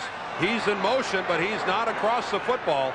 Joe has got to change up his snap count a little bit. Lloyd's been doing this most of the second half. 2nd and 10 at the 25-yard line. Brown came in on the blitz. Allen takes the pass. Marcus out to the 30. Joe went down. Slow and rising. Chad Brown knocking him down.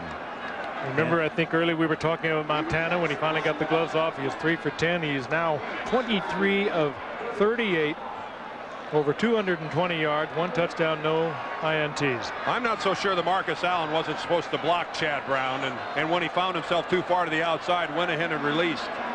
I wouldn't be putting this guy in a position where there are too many unaccounted for guys coming in and hitting him. Gain of 5, 3rd and 5 from the 30-yard line. Montana stepping up, has to get to the 35 for a first down, and appears to be stopped a little short by Kevin Green. Ooh. Boy, and he got held up by Green. Green's making the tackle, and Joe takes a pretty good shot. It's one of those where Joe was trying to escape, trying to get down. He's being held up behind, by Green. I think he thought he could slide for the first down. He didn't know Green was there. But right there, he's really vulnerable, and he takes a good pop there from Brian Hinkle. It is 4th and inches, and thus Barker has to kick. Rod Woodson back to receive, standing at his own 20-yard line. One of the great returnmen in the league. 46-yard kick. Woodson from the 19-yard line. Tripped up at the 26-yard line. Keith Cash making the tackle. So 2 minutes and 14 seconds into overtime. The Steelers have the ball. ABC's Wild Card Playoff game is being brought to you by New Wavy Lays. They're not your ordinary ridged chip. They're Lays. There is a flag down on the far side of the 23-yard line on the return. We'll get the call in a moment from Gary Lane. There's no infraction on the play. The block was in the side. First down. Somebody thought that there was a block in the back, and it was overruled by committee.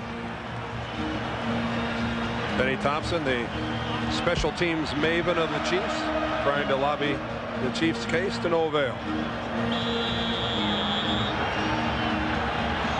2 dozen apiece in overtime. At the 26-yard line, 1st and 10. O'Donnell, who's thrown 3 touchdown passes today, retreating, sets up the screen to Thompson, but he can't go anywhere. He is tackled at the 24 by Tracy Rogers. There have been an awful lot of screens run today by the Pittsburgh Steelers, more than I've seen them run in a long time. And Kansas City, I think, is gotten to the point where they've seen them with enough regularity that they're all over it.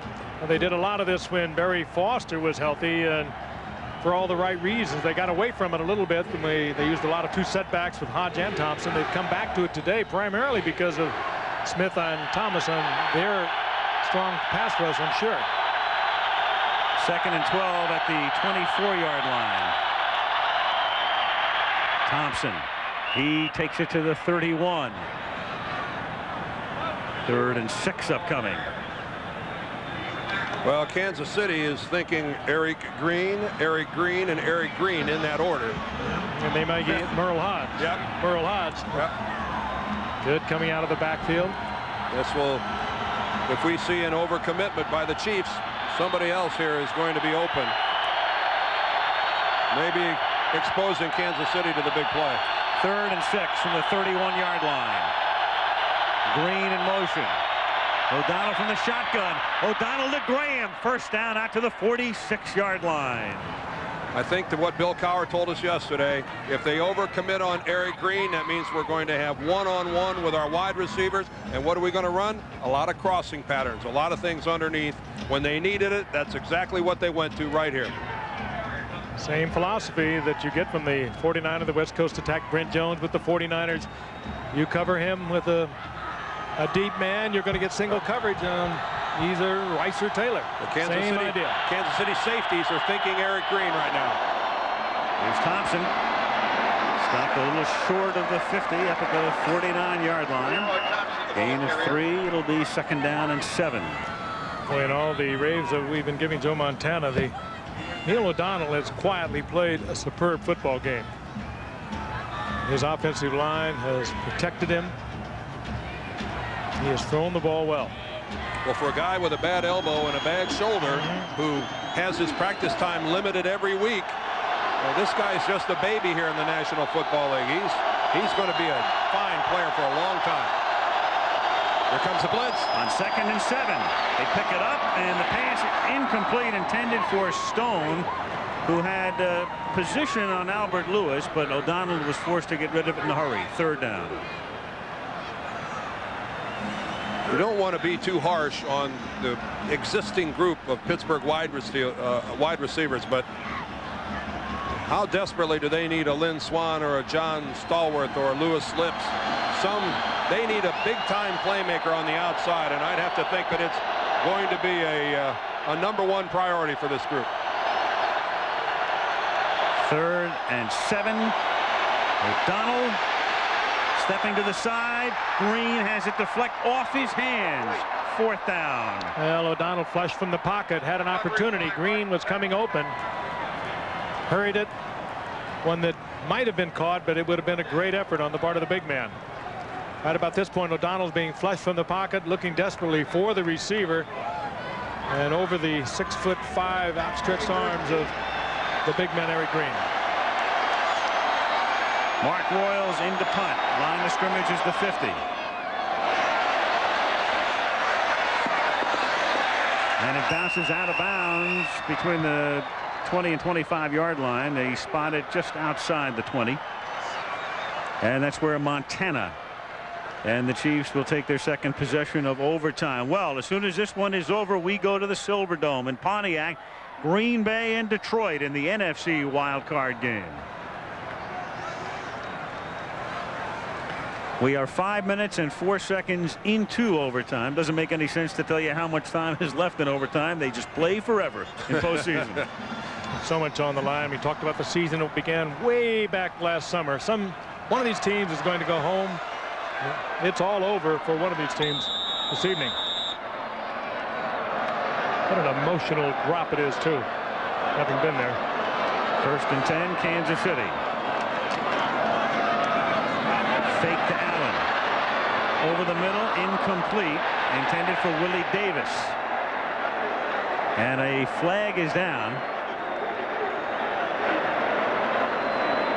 Here we are facing a penalty, but we still haven't had a turnover in this ball game. We're into overtime. We've had a blocked punt. Holding defense, number 26. 5-yard penalty. 1st down. We've had a blocked punt, but we still don't have a turnover. Rod Woodson is the guilty party. He's there working in the slot, and you can see the jersey of Willie Davis pulled all the way over his shoulder pad. Shoulder pad popped out. That's kind of obvious. At the 25 now, 1st and 10. Oh, now there Joe caught Lloyd. Lloyd coming across the line, and in effect a free play, but they can't cash in as Jonathan Hayes can't make the catch. Yeah, that's smart work by Montana. He changed it up. He went with the longer snap count, and he caught Greg Lloyd guessing. I think he might have had a little conversation with Paul Hackett, the offensive coordinator, when he came out in the last series. Defense. Number 95. There it is. 5-yard penalty. Still That's the 1st snap down. count Montana's been going on with some regularity. You're right. He probably got it from Paul Hackett upstairs or one of the other Kansas City coaches. And that will delay Lloyd's pass rush by half a step.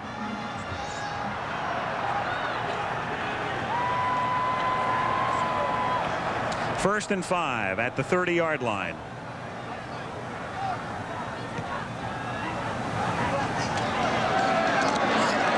Montana drops it off underneath. This is Marcus Allen, and he picks up 6. And that's a 1st down. Chad Brown makes the tackle. Kansas City has it at the 36-yard line.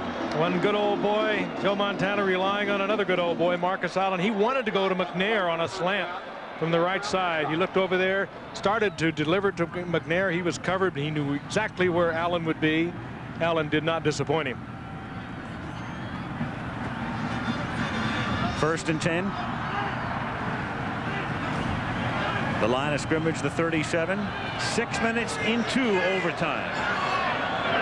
Here comes an audible. You can see everybody down there talking to each other. Montana throws. The catch is made, and Deion Figures bouncing J.J. Burden out of bounds. He sees Figures way off, Frank, and Joe changes up. At the 43-yard line. Gain of 7. It'll be 2nd and 3. His figures laying off 10, 12 yards. You can see how much he was giving away. Of course, he replaced DJ Johnson, who was thrown out of the game. You weren't with us earlier. But you're not going to get away with that with Joe Montana.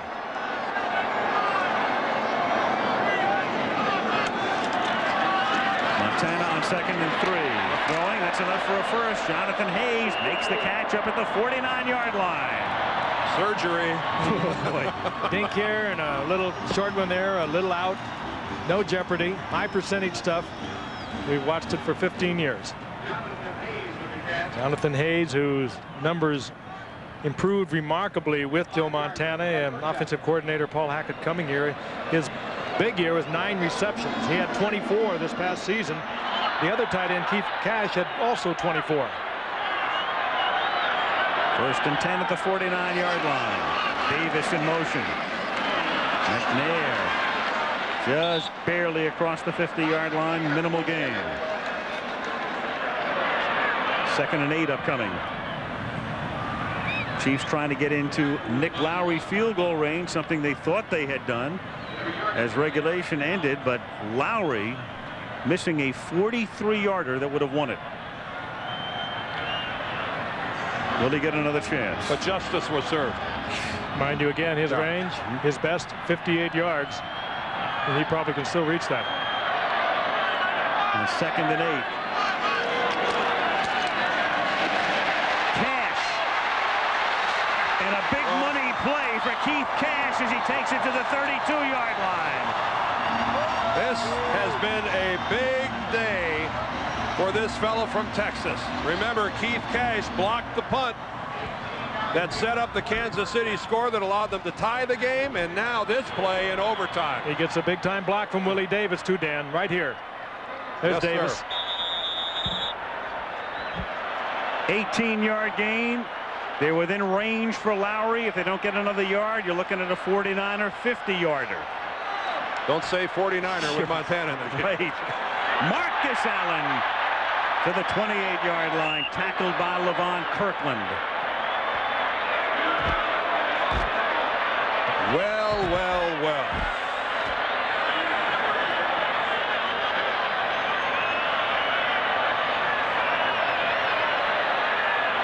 Dan mentioned it, the longest game in the history of the NFL Christmas Day, 71, Municipal Stadium. Garo Yepremian won it for Miami, 27-24. Ed Podolak was the hero of the day that day for Kansas City. Hank Stram walking the sideline. 2nd and 6. Allen nowhere. 28-yard line, 3rd and 6. Now, this is where the offensive linemen keep their hands to themselves. A holding call here, any sort of an infraction is critical, and Al, I'm setting you up. Well, you remember it, we all remember it, the game in Miami when the Chiefs were within field goal range and the holding call on Dave Zott pushed them just out. Oh, on top of every play. 3rd and 6 at the 28-yard line. There's movement, there's a flag, and the catch at the 19-yard line. One official looks at the other and he says yes. J.J. Burden. Lloyd was offsides again, so that's where we start. And then the completion. Burden with a terrific effort. We saw him earlier. They gave him a play against Deion Figures, but he made this on his own. Defense, number 95. Penalties decline. 1st down. Well, Lloyd again trying to read Montana. Montana's crawled inside Greg Lloyd's head, but then he makes this throw. Left. Oh, and he gets it in. That's pretty. Boy, what a good call by the official right there. What a good call of seeing that the feet were down. And not a bad throw. So 1st down at the 18. You're looking at a 35-yard Lowry field goal from this spot if they don't get another yard. 1st and 10. Anders a yard or so to the 17-yard line, and Marcus Allen about ready to come back into the game. Lowry apparently will get another chance, and very soon. And at this point in the huddle, they don't even bother to say you got to hold on to it. I wouldn't be afraid to let Montana try one into the end zone. Touchdown's a sure thing. 2nd and 9 from the 17-yard line. Allen to the 14-yard line. Now you're looking at a 31 or 32-yard field goal. And here he comes. They're going to kick it. On 3rd down, Here comes Lowry again. Well, it's smart to kick it on 3rd down in case you have a bad snap, you have any sort of a bad hold. You don't get the kick away, but as long as you cover up the ball and retain possession, you get another shot at it on 4th down. And you'd still be within range. Yes.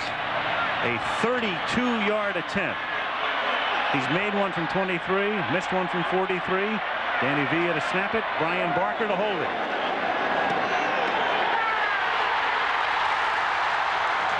And the Chiefs go to Houston. What a game.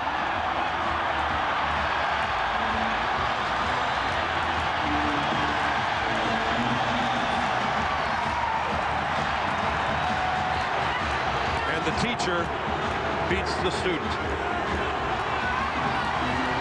What a way to kick off the playoffs. Bill Cowher will be back. Well, this one ran the emotional gamut on both sides. A dominating first half by Pittsburgh. A 4th down touchdown, Montana to Barnett for Kansas City. A missed Lowry field goal in regulation, and then a made Lowry field goal. 11 minutes and 3 seconds into overtime. The first step.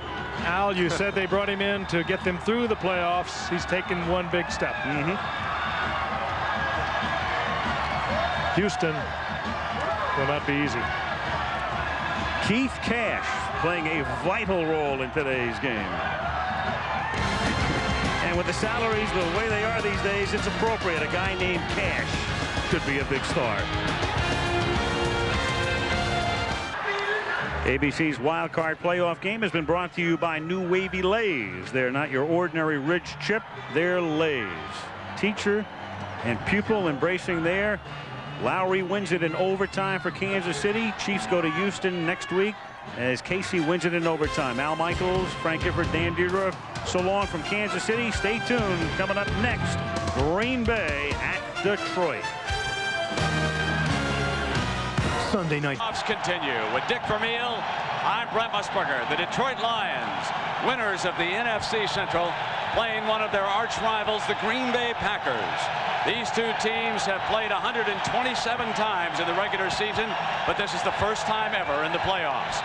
Mel Gray is one of the keys to this game. He burned the Packers repeatedly last Sunday as Detroit won the home field advantage. So it will be up to Chris Jackie to see if he can keep it out of his hands or take it deep.